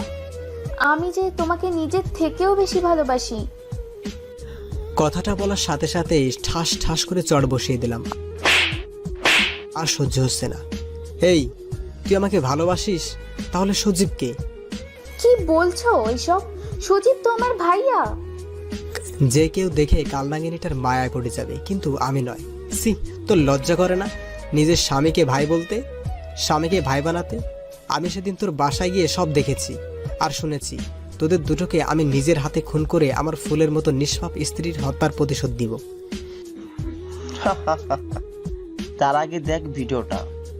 যদি সাথীকে বিয়ে না করিস, বলবো সাথীকে বিয়ের প্রবলন দেখিয়ে তার সর্বনাশ করেছিস। আর সাথী অন্তঃসত্ত্বা, তাই বুঝে নে কি করবি তুই। পিছন দিকে তাকাতেই দেখি সজীব মোবাইল ফোনে সাথীর আর আমার হোটেল রুমের ভিডিও এবং বাসার ভিডিও তো রাখছে। এসব দেখে নিজেকে আর কন্ট্রোল করতে পারছি না, ফোনটা আছাড় দিয়ে ভেঙে ফেললাম। বাবু খুব রাগ করেছো? এমন হাজারো ভিডিও আছে। বাবু রাগ করে না, আগামী সপ্তাহে আমাদের বিয়ে। তুমি কাজী অফিসে এসো, নয়তো থানাতে পাঠাবো বাসর করতে। আমি আর কিছু বলতে পারলাম না, এসব আমার পাপের ফল। বাসায় এসে কথার ছবিটা বুকে নিয়ে কান্না করতে করতে ঘুমিয়ে গেলাম। পরের দিন সকালবেলা টেলিভিশন অন করতেই যা দেখলাম তা দেখার জন্য মোটেও প্রস্তুত ছিলাম না, কারণ খবরে দেখলাম কাল রোড অ্যাক্সিডেন্টে সজীব আর সাথী দুজনেই মারা গিয়েছে। মনে মনে ভাবলাম, আল্লাহর বিচার সবচেয়ে বড় বিচার, যার হাত থেকে কারো রেহাই নেই। পরের দিন কথার পছন্দের নীল শার্টটা বের করতে আলমারি খুলে একটা ডায়েরি পেলাম। ডায়েরিটা হাতে নিয়ে বুঝতে পারলাম এটা কথার লেখা ডায়েরি। না পড়া সেই ডায়েরিটা প্রথম পাতা উল্টাতে নীল কালিতে লেখা দেখলাম, কাল আমার বাসর রাত ছিল। বাসর রাত সব নারীর জীবনে শ্রেষ্ঠ রাত থাকে, কিন্তু আমার বাসর রাতে স্বামীর হাতের স্পর্শে ঠোঁটের রক্ত ঝরিয়েছি, মা বাবাকে হারিয়েছি। ভেবেছিলাম স্বামীর পায়ের নিচে বাকিটা জীবন কাটিয়ে দেব, কিন্তু আল্লাহ যার কপালে সুখ রাখেন সে কিভাবে সুখী হবে? প্রতিদিন মাঝরাতে সবাই যখন ঘুমিয়ে থাকতো, একা ঘুম থেকে উঠে পড়তাম, আল্লাহর কাছে মাঝরাতে স্বামীকে চেয়ে কান্না করতাম। যেদিন আমার স্বামীর সাথে প্রথম যৌন সম্ভ্রম হলো, সেদিন সব কষ্ট ভুলে গিয়েছিলাম। মনে মনে আল্লাহর দরবারে লক্ষ কোটি শুকরিয়া জানিয়েছিলাম আমার বরকে আমার করে দিয়েছে। কিন্তু পরের দিন যখন জন্ম নিয়ন্ত্রণ পিল এনে নিয়ে এসে খেতে বলে, মুহূর্তে পৃথিবীটা উলট পালট হয়ে যায়। বাধ্য করে আমাকে জন্ম নিয়ন্ত্রণ পিল খাওয়ার। আল্লাহর কাছে কত কেঁদেছি সন্তানকে গর্ভধারণ করার জন্য। খুব কষ্ট হতো, বুকের ভেতরটা ফেটে কান্না আসতো যখন দেখলাম আমার স্বামী সাথী নামের মেয়েটার সাথে অবৈধ কাজ করে। নিজে যখন তাদের কুকর্ম ঢেকে রাখার জন্য দরজা টেনে দেই, বাবাকে বলি যে সাথী আমার ফ্রেন্ড, নিজের স্বামীকে বাঁচাতে নিজের ভালোবাসার অধিকার বিসর্জন দিয়েছে। সবচেয়ে কষ্ট লেগেছে সেদিন, যেদিন শুনেছি আমাকে মারার জন্য আমার স্বামী আর সাথী প্ল্যান করছে। সব জেনেও মনকে এ বলে সান্ত্বনা দিয়েছি যে পারভেজ যদি আমার জীবনের বিনিময়ে সুখী হয়, তাহলেই আমি সার্থক। ডায়েরিটা পড়ে নিজেকে ঠিক রাখতে পারলাম না। পিছন দিকে তাকাতেই দেখি কথা কান্না করছে। এই কথা, কাঁদছো কেন? তোমাকে কষ্ট দিয়েছি, তার ফল ভোগ করছি। এই পারভেজ, কি হয়েছে? কার সাথে কথা বলিস? মা, কথা বলো না। কথা কান্না করছে। ওকে আমি না খুব কষ্ট দিয়েছি মা বাবাকে নিয়ে হসপিটালে নিয়ে গেল। এখন আমার কোনো চিন্তা নেই, কথাকে সাথে নিয়েই ঘুমাই। শালার ডাক্তার নাকি বলে আমি পাগল হয়ে গেছি। শালার লেখাপড়া করে পাগল হয়েছে, আমাকে পাগল বলে? কত বড় সাহস! আরেকবার যখন পাগল বলছে তখন গলা ধাক্কা দিয়ে ফেলে দিয়েছি। আমাকে জোর করে একটা রুমে আটকে রেখেছে। রুমে শুধু আমি আর কথা। নার্সকে জিজ্ঞেস করলাম আমি এখন কোথায়। নার্স বলল আপনি এখন পাবনায় আছেন আপনার বউ কথার সাথে। কথাটা বলে একটা কিসের যেন ইঞ্জেকশন দিয়ে দিল। ঘুম থেকে উঠে দেখি কথা আমার দিকে তাকিয়ে হাসছে। মা আসছে। বাবাকে বললাম, বাবা আমার এখানে থাকতে ভালো লাগে না, আমাকে তোমাদের সাথে নিয়ে চলো না, সাথে তোমাদের বৌমা কথাকেও নিয়ে চলো। বাবাও কাঁদছে। ও বাবা, কাঁদছো কেন? আমাকে এখান থেকে নিয়ে যাবে না? জানো বাবা, এখানে কেউ আমার সাথে কথা বলে না, শুধু কথা ছাড়া। বাবা আমাকে নিয়ে চলো না, আমি থাকবো না। কথাগুলো বলেই কাঁদতে লাগলাম। বাবা মাকে নিয়ে চলে গেল। তারপর নার্স এসে ইঞ্জেকশন দিয়ে গেল। তারপর আর কিচ্ছু মনে নেই, সব সময় কথার সাথেই কথা বলতাম। এদিকে আজ মা বাবা আমাকে নিতে আসছে। এখন কথা আমার সাথে আর কথা বলে না। আমি জানি কথা মারা গেছে।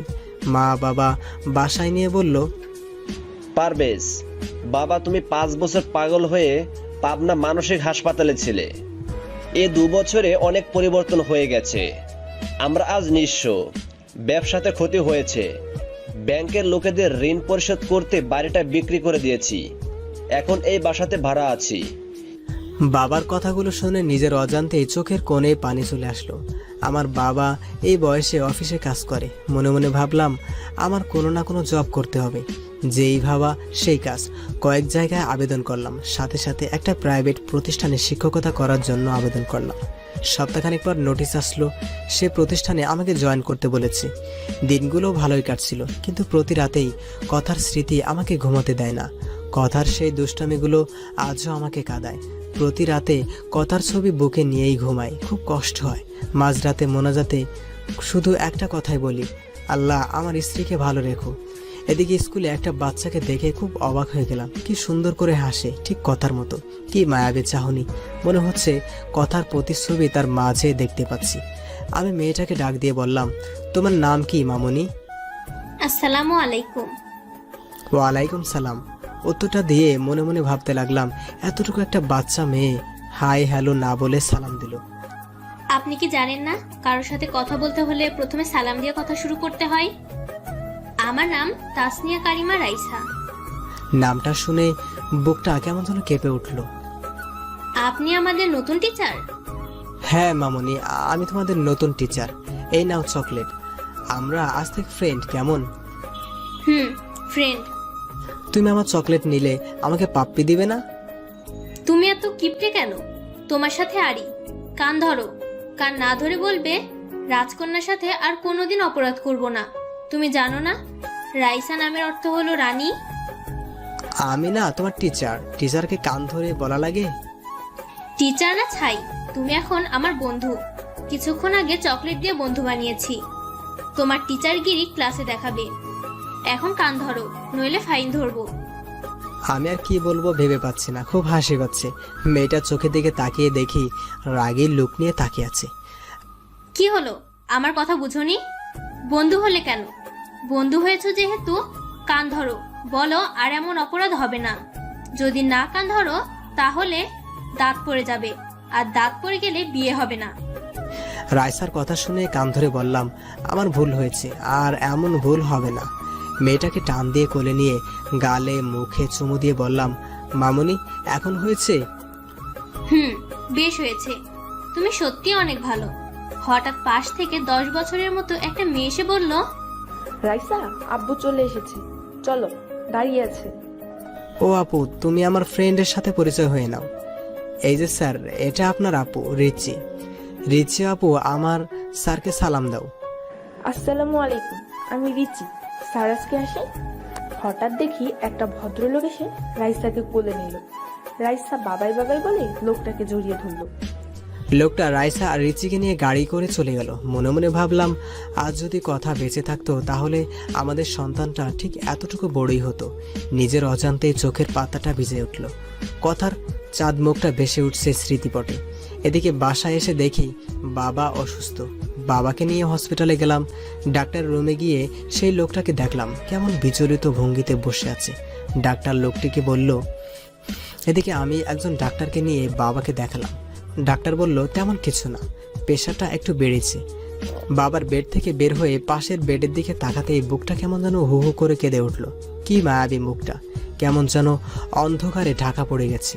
মুখে অক্সিজেন মাস্ক লাগানো, মনে হচ্ছে আমার নিজের আপন কেউ। কেন এতটা কষ্ট হচ্ছে মেয়েটাকে দেখে? বুকের ভেতর চিনচিনে ব্যথা করছে। ডাক্তারের রুমে গিয়ে বললাম, মেয়েটার কি হয়েছে?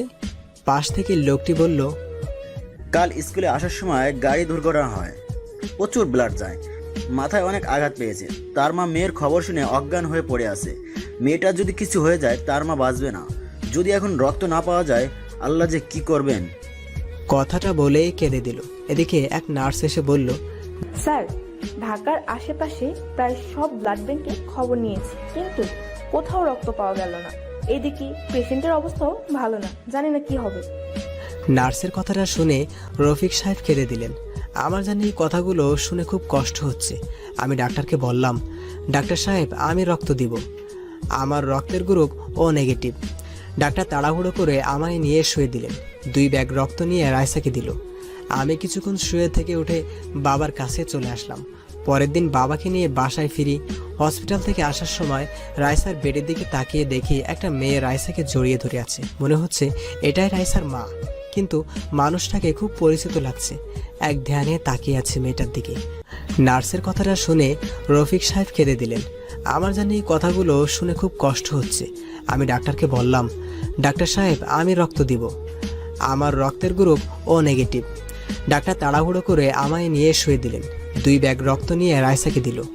আমি কিছুক্ষণ শুয়ে থেকে উঠে বাবার কাছে চলে আসলাম। পরের দিন বাবাকে নিয়ে বাসায় ফিরি।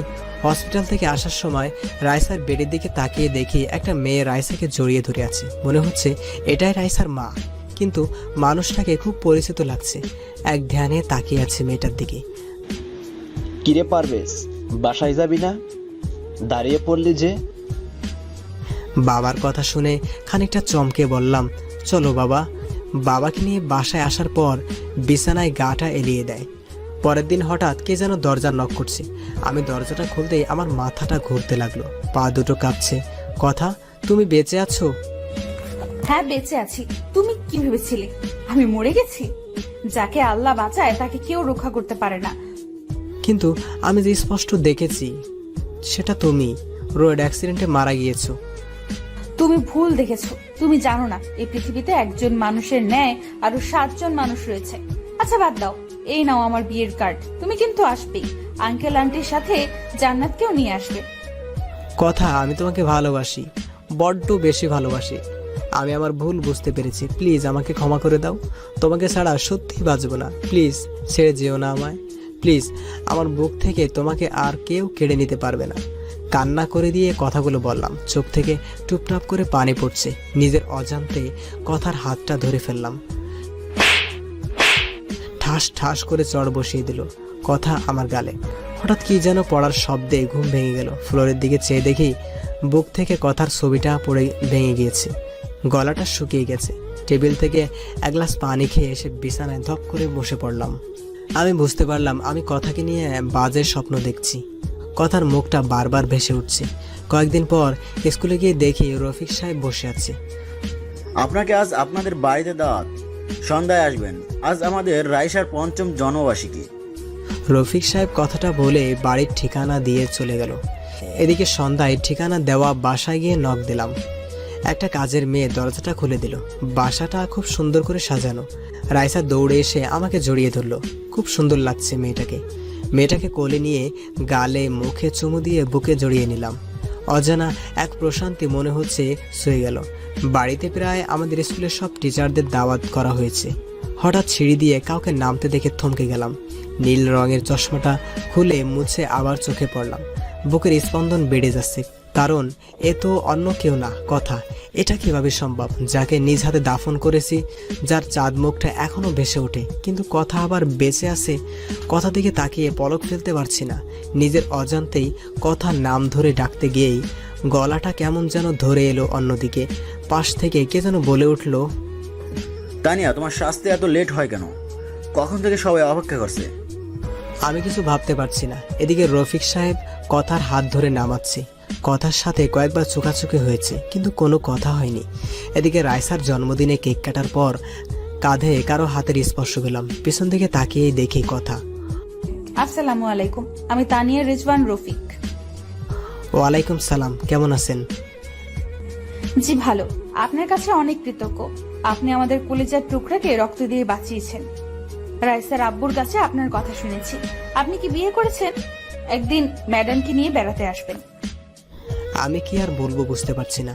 এটা আমার কথা নয়, কিন্তু মনে হচ্ছে এটাই আমার ভালোবাসার মানুষ, আমার স্ত্রী। কিছু ভাবতে পারছি না, বুকটা ফেটে যাচ্ছে। আসার সময় বাড়ির গেট পর্যন্ত রাইসা আর তার মা এগিয়ে দিয়ে গেল। বাসায় এসে কথা স্মৃতিগুলো ভাবতে লাগলাম। আমি জানি এটা কথা নয়, কিন্তু কেন যেন বারবার আমার মন বলছে এটাই কথা, এটাই আমার পিচ্চি বউ কথা। এখন প্রায় প্রায় তাদের বাসার নিচে দাঁড়িয়ে থাকি। প্রতিদিন কোথায় যেন যায় তানিয়া, যাকে আমার মন বলে এটা তানিয়া নয় কথা। পরে খবর নিয়ে জানতে পারি অফিসে যায়, নিজের অফিস আছে। একদিন অফিসে যাওয়ার পথে কথার গাড়ি আগলে দাঁড়ালাম। গাড়ি দাঁড়া করাতেই বললাম, যদি কিছু মনে না করেন পার্কে গিয়ে বসতে পারি, আপনার সাথে কিছু কথা আছে। আচ্ছা চলেন। একটা পার্কে নিয়ে গাড়ি দাঁড় করালো। কিছু বলবেন? আমার যেতে হবে। একটা সত্যি কথা বলবেন? বলেন, কি বলতে চান? আমার মন বলছে তুমি তানিয়া না, আমার কথা। আমার মন বলছে প্লিজ মিথ্যা বলো না। আপনি কি ঠিক আছেন মিস্টার পারভেজ? আমি তানিয়া রেজওয়ান রফিক। আপনার কথা কি বলছেন এসব? আপনি এসব বলতে এসেছেন আমাকে? ছি, লজ্জা করে না? আমি মিথ্যা বলছি না। একের পর এক কথার সাথে ঘটে যাওয়া সব ঘটনা বললাম। কি আশ্চর্য, আপনি কি আমাকে নাটকের স্ক্রিপ্ট শোনাচ্ছেন? প্লিজ, আমি জানি তুমি আমার কথা, তুমি আমার সাথে মিথ্যা বলছো। কি আশ্চর্য, আমার বিয়ে হয়েছে, বাচ্চাও আছে দুটা। প্লিজ কথা, তুমি আমার কথা বলো, তুমি মিথ্যা বলছো। আমার মন কখনো মিথ্যা বলে না। কথাটা বলেই কথার হাতটা ধরে ফেললাম। কথা হাতটা ছাড়িয়ে ঠাস ঠাস করে চড় বসিয়ে বলতে লাগলো, আপনাকে ভালো ভেবেছিলাম, কিন্তু আপনার যে চরিত্র খারাপ তা বোঝার বাকি রইল না। লজ্জা করে না অন্যের বউয়ের হাত ধরতে? আপনার কি বউ নেই? জানেনই আমার বর আর দুইটা মেয়ে আছে, তারপর আমাকে কেন বিরক্ত করেন? নির্ঘাত আমার মেয়ের জীবন বাঁচানোর জন্য আজ আপনাকে লোক ডেকে অপমান করলাম না, নইলে আজ আপনাকে পুলিশে দিতাম। ছোট লোক, নারীদের সম্মান করতে শিখেনি, জন্মের দোষ রয়েছে আপনার। এদিকে তানিয়া, যাকে কথা ভেবে নিজের অজান্তেই হাতটা ধরে ফেলেছিলাম, কিন্তু সে তো আমার কথা না। নিজের প্রতি আজ প্রচন্ড ঘৃণা হচ্ছে। আজ আমার জন্য মা বাবা কথা শুনলো। সরি, আমি ঠিক এমনটি বলতে চাইনি। না ঠিক আছে, বলবেন না কেন? আমি যে হতভাগা নিজের স্ত্রীকে কত কষ্ট দিয়েছি, এতটা ভালোবাসা সত্ত্বেও তাকে দূরে সরিয়ে দিয়েছি। তবে জানেন, এখনো মাঝরাতে উঠে তার জন্য কান্না করি, তার ছবিটা বুকে নিয়ে ঘুমাই, আর ডায়েরিটা বুকে নিয়ে প্রতি রাতেই কাঁদি। 5 বছর পাগল হয়ে পাবনা ছিলাম, জানি না আর কত কষ্ট পাবো। আল্লাহ আরও আমাকে কষ্ট দেন যেন। জানেন, যেদিন আপনাকে দেখছি সেদিন আমার মন বলছে আপনি আমার কথা, আমার কলিজার টুকরার মতো। কিন্তু না, সেটা আমারই ভুল। কারো মতো দেখতে বা কথা বলতে পারলেই সে যে আপন হবে তা তো কথা নয়। ক্ষমা করে দিবেন, ভালো থাকবেন। এই যে ডায়েরিটা, এখানে সব লেখা আছে। আবারও বলছি, আপনাকে আমার স্ত্রী ভেবে ডিস্টার্ব করার জন্য দুঃখিত। খুব বাজে তো আমি, তাই না? আচ্ছা আসি। চোখ দিয়ে অঝরে পানি পড়ছে, আর বাঁচার ইচ্ছা করছে না, বুকটা ফেটে যাচ্ছে। বারবার কথার চাঁদ মুখটা ভেসে উঠছে। এদিকে কখন যে মাঝ রাস্তায় এসে পড়েছে জানি না। পেছন থেকে কে যেন ডাকছে। পিছন দিকে চেয়ে দেখি তানিয়া হাত দিয়ে ইশারা দিয়ে সরে যেতে বলছে। আমি মুগ্ধ নয়নে তাকিয়ে আছি। এদিকে তানিয়া দৌড়ে আসছে। কি সুন্দর লাগছে, মনে হচ্ছে আমার কলিজার টুকরার কথা দৌড়ে আসছে আমাকে ভালোবাসার পরম শিহরণে জড়িয়ে নেওয়ার জন্য।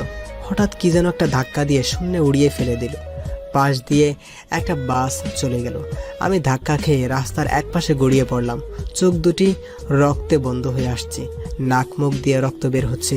অনুভব করতে পারছি কেউ বুকের সাথে শক্ত করে জড়িয়ে ধরে আছে আমায়, আর বলছে, ক্ষমা করে দাও আমায়, আমি তোমার কথা, তোমার কিছুই হবে না, আমাকে ছেড়ে কোথাও যেতে পারো না।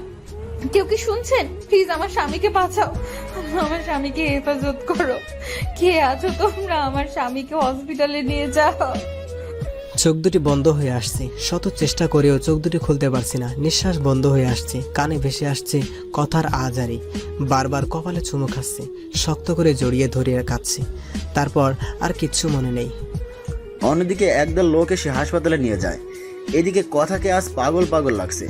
ফোনটা বের করে পারভেজের বাবার কাছে ফোন দিয়ে কাঁদতে লাগলো। কি রে মা, কাঁদছিস কেন? কথা বলছিস না কেন? বাবা, পারভেজ অ্যাক্সিডেন্ট করেছে, বাবা ওকে ছাড়া আমি বাঁচবো না, ওকে বাঁচান বাবা, আমার মেয়েটার কি হবে মা? আপনি প্লিজ সদর হসপিটালে আসেন। কথার মুখে পারভেজের বাবার দুর্ঘটনার কথা শুনে তার পায়ের নিচে মাটি সরে গেল। কই গো পারভেজের মা, চলো হাসপাতালে যেতে হবে। আমাদের পারভেজ অ্যাক্সিডেন্ট করেছে। কথাটা বলতে গিয়ে গলাটা ধরে গেল। কি হয়েছে আমার বাবার? তোমাকে বলেছিলাম আমার ছেলেটাকে আর কষ্ট দিও না, কিন্তু তোমরা সবাই মিলে আমার ছেলেটাকে প্রতি রাতে কাঁদিয়েছো। এদিকে হসপিটালে এসে দেখে পারভেজকে অপারেশন থিয়েটারে নিয়ে গেছে। কথা কাঁদছে, রফিক সাহেব ও আসছে, কথাকে বোঝাচ্ছে। কথা পারভেজের মাকে জড়িয়ে ধরে কাঁদতে কাঁদতে বলল, মা ও কোনো কথা বলছে না, ওকে ছাড়া সত্যি আমি মরে যাব। ও যে আমার নিঃশ্বাস, আমি বাঁচবো না মা পারভেজকে ছাড়া। ওকে চিরদিনের জন্য পাওয়ার জন্য কত কিছুই না করেছি। এখনো প্রতি রাতে তার দেওয়া শেষ অবলম্বন রাইসাকে বুকে নিয়ে বেঁচে আছি। হঠাৎ অপারেশন থিয়েটার থেকে ডাক্তার বেরিয়ে আসতেই কথা দৌড়ে গেল। প্লিজ ডাক্তার বলেন আমার স্বামী কেমন আছেন, ওর কিছু হবে না তো? প্লিজ ডক্টর, চুপ করে থাকবেন না। ডাক্তার চোখ থেকে পানি ঝেড়ে দিয়ে বলল, আমরা সর্বোচ্চ চেষ্টা করেছি, কিন্তু এখন আমাদের করার কিচ্ছু নেই। আল্লাহকে ডাকেন, তিনি যদি ইচ্ছা করেন তাহলে বাঁচতে পারেন। রোগী ক্রিটিক্যাল অবস্থায় আছে। ডাক্তারের কথা শুনে কথার পায়ের তলার মাটি সরে গেল। চোখ থেকে টুপটাপ করে পানি ঝরছে। ডাক্তার, আমি কি পারভেজের সাথে দেখা করতে পারি? যান, তবে কোনো কথা বলবেন না। এদিকে কথা ডাক্তারের কথা মতো পারভেজের কেবিনে ঢুকতেই বুকটা হু হু করে কেঁদে উঠল। সারা মুখে ব্যান্ডেজ করা, মুখের অক্সিজেন মাস্ক লাগানো, খুব কষ্ট লাগছে কথার কাছে। পারভেজের মায়াবী মুখটা বারবার ভেসে উঠছে। কথা কিছু না ভাবতে পেয়ে পারভেজের পা দুটি জড়িয়ে ধরে কাঁদতে লাগলো। কাঁদতে কাঁদতে বলল, পারভেজ প্লিজ আমায় ক্ষমা করে দাও, আমায় ছেড়ে কোথাও যেও না, তোমার পায়ের নিচে থাকতে দিও, তোমার পায়ের নিচে যে আমার সব সুখ। আমি তোমাকে অনেক কষ্ট দিয়েছি, প্লিজ আমায় ছেড়ে দিও না। তুমি না বলেছো তোমার যদি কখনো মেয়ের নাম হয় রাইসা রাখবে? তুমি জানো না রাইসা তোমার আর আমার মেয়ে? জানো তোমার মেয়ে জানে তুমি ওর বাবা, তোমাকে কতবার বাবা ডেকে বুকে জড়িয়ে নিতে চেয়েছিল, কিন্তু আমি তোমাকে বাবা বলে ডাকতে দেইনি। তুমি তোমার মেয়েকে বুকে জড়িয়ে নেবে না? ওই আমার জীবন, আমার বেঁচে থাকার অবলম্বন। তোমাকে ছাড়া যে আমি আমাকে কল্পনা করতে পারি না। কথাগুলো বলতে বলতে পা দুটো বুকের সাথে জড়িয়ে কাঁদতে লাগলো। সমানে পায়ে চুমু খাচ্ছে কথা। এদিকে পেছন থেকে এসব নার্স দেখে নিজেই অজান্তে কেঁদে দিয়েছে। নার্স বলল, বোন প্লিজ এভাবে কান্না করো না, আল্লাহকে ডাকো, রোগীর ক্ষতি হবে না। নার্সের কথা শুনে পারভেজের পা ছেড়ে দিলাম, কলিজাটা ফেটে যাচ্ছে। বাসা থেকে ফোন দিল, রাইসা নাকি কাঁদছে তার বাবার জন্য। কেউ তার কান্না থামাতে পারছে না। রাইসা শুনেছে পারভেজ নাকি অ্যাক্সিডেন্ট করেছে। বাবাকে বলে বাসায় যাওয়ার জন্য বের হতেই এক লোক বলল, ম্যাডাম হসপিটালে আসার সময় আপনার হাতে ডায়েরিটা ছিল। কথা ডায়েরিটা হাতে নিয়ে বাসায় আসতেই, তুমি আমার বাসায় আসবে না, তুমি বাবাইকে কষ্ট দিয়েছো, আমি সব শুনেছি। আঙ্কেলকে যখন ফোনে বলেছো যে বাবাই অ্যাক্সিডেন্ট করেছে, তাও তোমার জন্য, তুমি আমাকে বাবা ডাকতে দাওনি।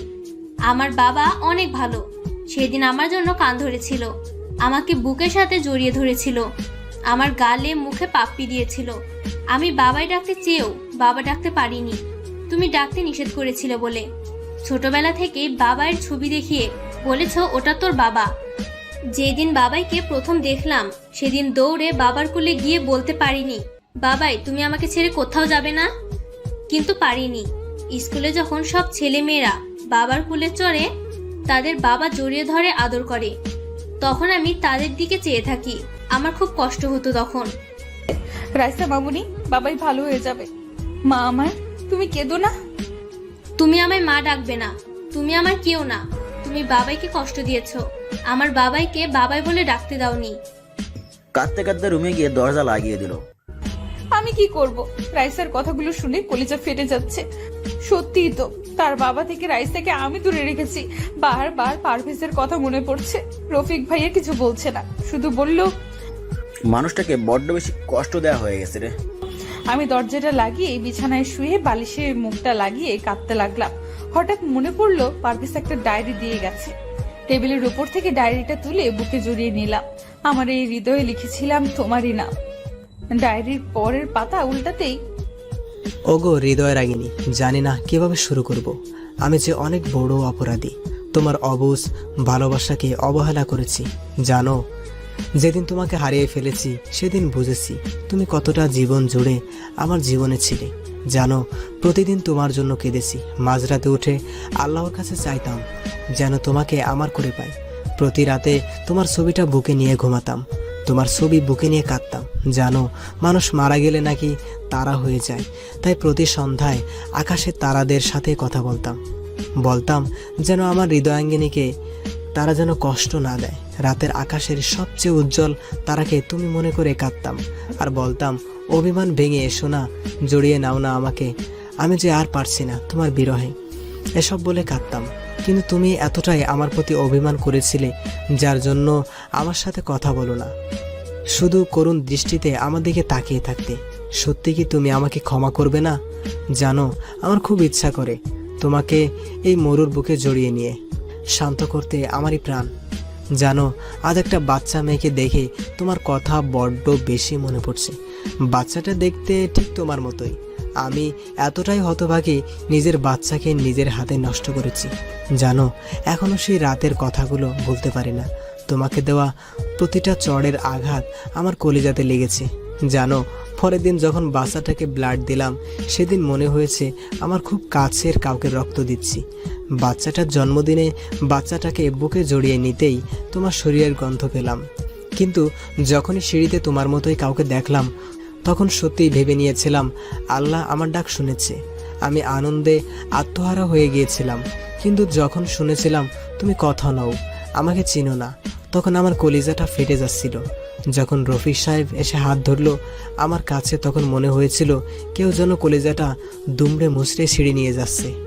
জানো, তুমি নেই জেনেও নিজের অজান্তে পাগলামি করেছি আর বাসায় এসে কেঁদে বুক ভাসিয়েছি। পরের দিন ঠিক কি করলাম, তোমার জন্য লেখা ডায়েরিটা তানিয়া আপুকে দিয়ে তোমার কাছেই চলে আসব। আমি যে আর পারছি না, মৃত্যুর পথ বেছে নেওয়া ছাড়া আমার আর কোনো উপায় নেই। তোমাকে ছাড়া যে এখন আমার নিঃশ্বাস নিতেও কষ্ট হয়, কষ্টটা আরও বেশি হয় যখন তোমার মতো তানিয়া নামক মেয়েটা তার স্বামীর হাত ধরে আমার সামনে দিয়ে হেঁটে যায়। জানো, তখন বড্ড বেশি তোমার কথা মনে পড়ে। কি করব, আমি তোমাকে ছাড়া আর বাঁচতে পারছি না। তোমাকে নিয়ে লেখা শেষ অবলম্বনটা তোমাকে মনে করে তানিয়া আপুকে দিয়ে গেলাম। জানো, খুব কষ্ট হচ্ছে কথাগুলো লিখতে।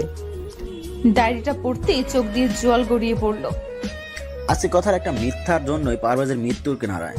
খুব কষ্ট হচ্ছে কথার কানে বারবার বাজছে। পারভেজের শেষ কথাগুলো হঠাৎ বাইরে কিছু ভাঙার শব্দ পেল। কথা রুমের বাইরে এসে দেখে রাইসা কাঁদছে, খাবারের প্লেট ফেলে দিয়েছে। মা রাগ করে না, খেয়ে নাও। আমাকে মা বলবে না, আমাকে বাবার কাছে নিয়ে যাও। আর তুমি আমার বাবাকে কষ্ট দিয়েছো, আমার সাথে কথা বলবে না। প্লিজ রাইসা, মা আমার, তোমার বাবার কিচ্ছুই হবে না। প্লিজ কান্না করো না, খেয়ে নাও। আমাকে বাবার কাছে নিয়ে যাও, বাবাইকে না দেখে খাবো না। হঠাৎ সবুজকে আসতে দেখে কথা ভাইয়া বলে কেঁদে উঠলো। ভাইয়া, পারভেজ বাঁচবে না, পারভেজকে ছাড়া আমিও যে বাঁচবো না। সবুজ কথাকে বুকে নিয়ে বলল, কান্না করিস না বোন, আল্লাহ তাআলা সব ঠিক করে দেবেন। তোর কান্না যে দেখতে পারি না। বাবা আমাকে ছোটবেলায় হারিয়েছি, তানিয়াটাকেও প্রথম দেখাতে হারিয়ে ফেলেছি। তোকে খুন করার জন্য সাথী নামের মেয়েটা কন্ট্যাক্ট করেছিল। তোকে খুন করতে এসে তোর গলার লকেট দেখে চিনে ফেলি তুই আমার ছোটবেলায় হারিয়ে যাওয়া বোন কথা। কিন্তু সে সময় তানিয়াকে গাড়ির নিচে পিষ্ট হতে দেখি। তোর চেহারা তানিয়ার মতোই ছিল, তাই যখন দেখলাম তানিয়া রাস্তায় পাশে পড়ে আছে, দৌড়ে বুকে টেনে নেই। সন্ত্রাসী ছিলাম, মানুষের রক্ত দেখলে হাসি পাইতাম, কিন্তু যখন নিজের বোনটার রক্ত আমার শার্টে ভেজে যাচ্ছিল তখন বুঝেছি আপন মানুষদের রক্ত শুধু শরীর থেকে ঝরে না, আপন মানুষটির কলিজা থেকেও ঝরে। তোকে আর তানিয়াকে পেয়ে অন্ধকার রাস্তা থেকে সরে আসি। তারপর পারভেজের বাবার প্ল্যান অনুযায়ী তানিয়াকে কথা বানিয়ে পারভেজের বাড়িতে পাঠাই, আর রিচি পায় তার মাকে। রিচির বাবার রফিক ভাইয়ার সাথে সব প্ল্যান করি, কিন্তু এজন্য যে পারভেজ আজকে মৃত্যুর মুখোমুখি হবে তা জানলে কখনোই এতটা মিথ্যার আশ্রয় নিতাম না। হঠাৎ রাইসা দৌড়ে এসে কথাকে জড়িয়ে ধরে বলল, মম চলো না বাবাইয়ের কাছে, আমার সাথে বাবাই কথা বলবে। তোমাদের সবার সাথে রাগ করে থাকলেও আমার সাথে বাবাই রাগ করে থাকতে পারবে না। বাবাই জানে আমার সাথে অভিমান করলে তাকে কান ধরে উঠবস করতে হবে। কথাকে কিছু বলতে দেওয়ার আগেই রাইসা কথাকে জোর করে গাড়ি তুলে নিয়ে গাড়ি চালাতে বলল।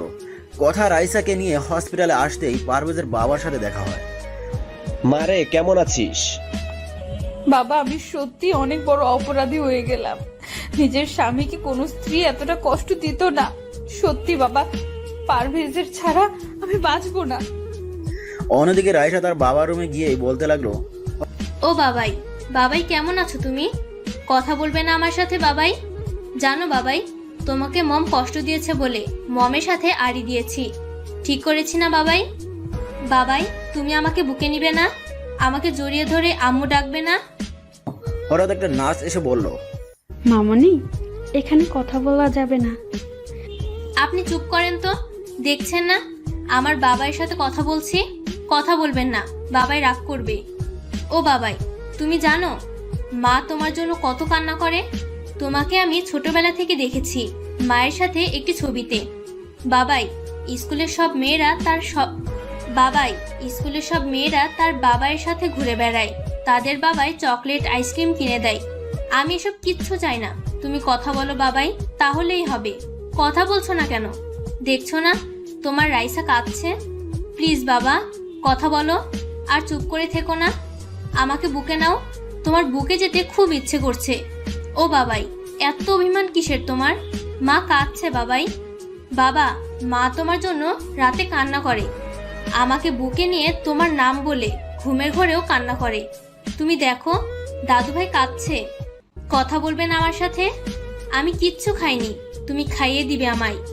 তুমি খাইয়ে না দিলে আমি কিন্তু খাবো না। ও বাবা, কথা বলছো না কেন?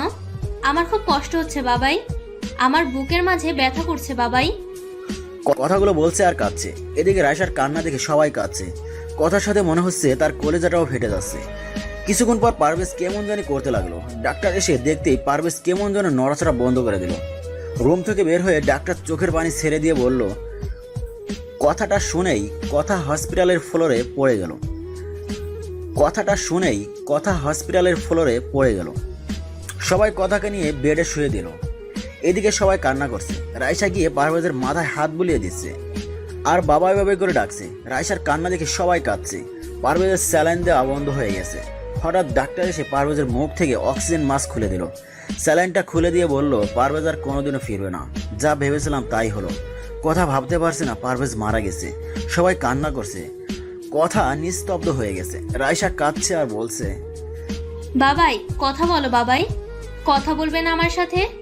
বাবাই, তুমি আর আমাকে পাপ্পি দিবে না? আমার না খুব কষ্ট হচ্ছে বাবাই।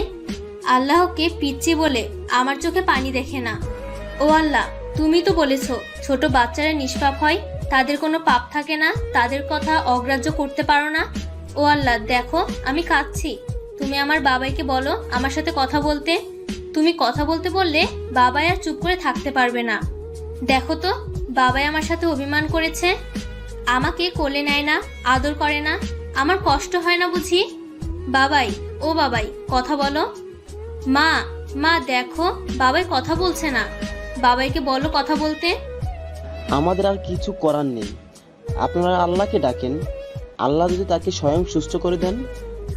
কলিজা ফেটে যাচ্ছে। আজ একটি ভুলের জন্য পারভেজ সারা জীবনের জন্য হারিয়ে গেল কথার জীবন থেকে। মম, বাবাইকে কোথায় নিয়ে যায়? বলো না মা, বাবাইকে সবাই কোথায় নিয়ে যায়? বাবা কি রাগ করেছে তাই নিয়ে যাচ্ছে? বাবা আবার কখন আসবে মা? বলো না মা, আমার বাবাইকে সবাই কোথায় নিয়ে যায়? রাইসার কথা শুনে কথার কষ্টে বুকটা ফেটে যাচ্ছে। রাইসাকে বুকের সাথে শক্ত করে জড়িয়ে ধরেছে কথা। রাইসাকে কি বলবে? সে উত্তর যে কথার জানা নেই। এদিকে পারভেজকে কবরে নামালে কথা আর থাকতে পারে না। দৌড়ে চলে যায় কবরের কাছে গিয়ে বলতে লাগে, আমি আমার স্বামীকে কোথাও যেতে দেব না। তোমরা কেউ আমার স্বামীকে দূরে সরিয়ে দিও না। এদিকে কথা চিল্লানি শুনে পারভেজের বাবা কথাকে গিয়ে বলল, কি হয়েছে মা? তুই কাঁদছিস কেন? বাবা, পারভেজকে কবর দিয়ে দিচ্ছে।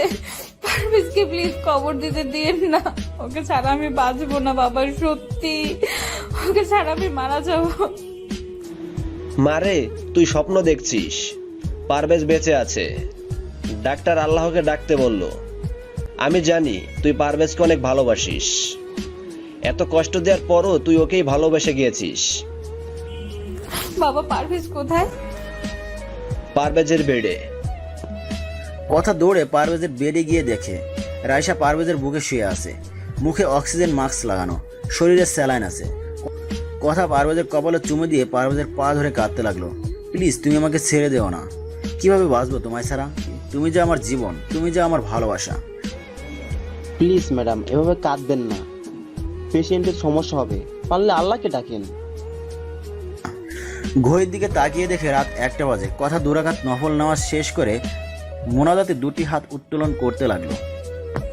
হে পরম করুণাময় আল্লাহ তাআলার রহিম রহমান, এই যে শেষ রাতে পৃথিবীর সকল মানুষের যখন ঘুমন্ত, এমন সময় তোমার পবিত্র দরবারে 2টি হাত তুলে ধরেছি।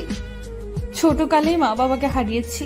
বাবার স্নেহ কি জিনিস কখনোই তা পাইনি মায়ের ভালোবাসা, একমাত্র অবলম্বন স্বামী। আজ আমার স্বামীর জীবন ভিক্ষা চাই তোমার দরবারে। হে আল্লাহ, ফকির এক দরজায় ভিক্ষা না পেলে অন্য দরজায় যায়, আর তুমি ছাড়া তো আমার কোনো দরজা নেই। এই ভিখারিনীকে তুমি খালি হাতে ফিরাইও না। আমি কিছু চাইনি কোনোদিন তোমার দরবারে, কোনোদিনও বলিনি বা অভিযোগ করিনি। মা বাবাকে কেন কেড়ে নিলে? আল্লাহ, তোমার কাছে আমার স্বামীর জীবন ভিক্ষা চাই। আল্লাহ, আমার জীবনের বদলতে হলেও আমার স্বামীকে বাঁচিয়ে দাও। আমার মেয়েকে তুমি বাবা হারা করো না। আল্লাহ, সন্তান কাজের নাকি মা সহ্য করতে পারে না। হো আল্লাহ, তুমি তো দুনিয়ার মায়ের চেয়ে তোমার বান্ধা বান্দিকে লক্ষ কোটি গুণ বেশি ভালোবাসো। আল্লাহ, এই নিশিরাতে তুমি কি আমার কথা শুনতে পাচ্ছ না? আমার স্বামীকে সুস্থ করে দাও হে আল্লাহ। আমার বেঁচে থাকার অবলম্বনকে আমার কাজে থেকে দূরে সরিয়ে দিও না।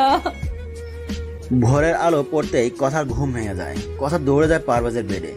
কথা গিয়ে দেখে পারভেজের অক্সিজেন মাস্ক খোলা। ডাক্তার এসে বলল, পারভেজ আর ফিরবে না। কথাটা বলেই ডাক্তার চলে গেল। কথা চিল্লায়ে কাঁদছে। না, আমার পারভেজ আমাকে ছেড়ে কোথাও যেতে পারে না। পারভেজের 2টি পা জড়িয়ে ধরে বলতে লাগলো, তুমি আমাকে ছেড়ে যেও না। আমি সত্যি তোমাকে ছাড়া বাঁচবো না। তোমার বুকে যে আমার শেষ ঠিকানা। প্লিজ কথা বলো, চুপ করে থেকো না। কথা পারভেজের পা জড়িয়ে ধরে কাঁদছে। কথা কাঁদতে কাঁদতে কপালে গিয়ে ভালোবাসার স্পর্শ এঁকে দিল। এদিকে কে যেন কথাকে শক্ত করে জড়িয়ে ধরলো। কথা চেয়ে দেখে পারভেজ কথাকে শক্ত করে জড়িয়ে ধরেছে। এদিকে পারভেজ বলছে, আমি কি আমার পিচ্চি বউটাকে রেখে মরতে পারি? আমি যে আমার পিচ্চি বউটাকে বড্ড বেশি ভালোবাসি। আমার পিচ্চিটাকে কি জড়িয়ে ধরতে পারি? যা দুষ্টু, কথাটা বলে। পারভেজের বুকে মুখ লোকালো।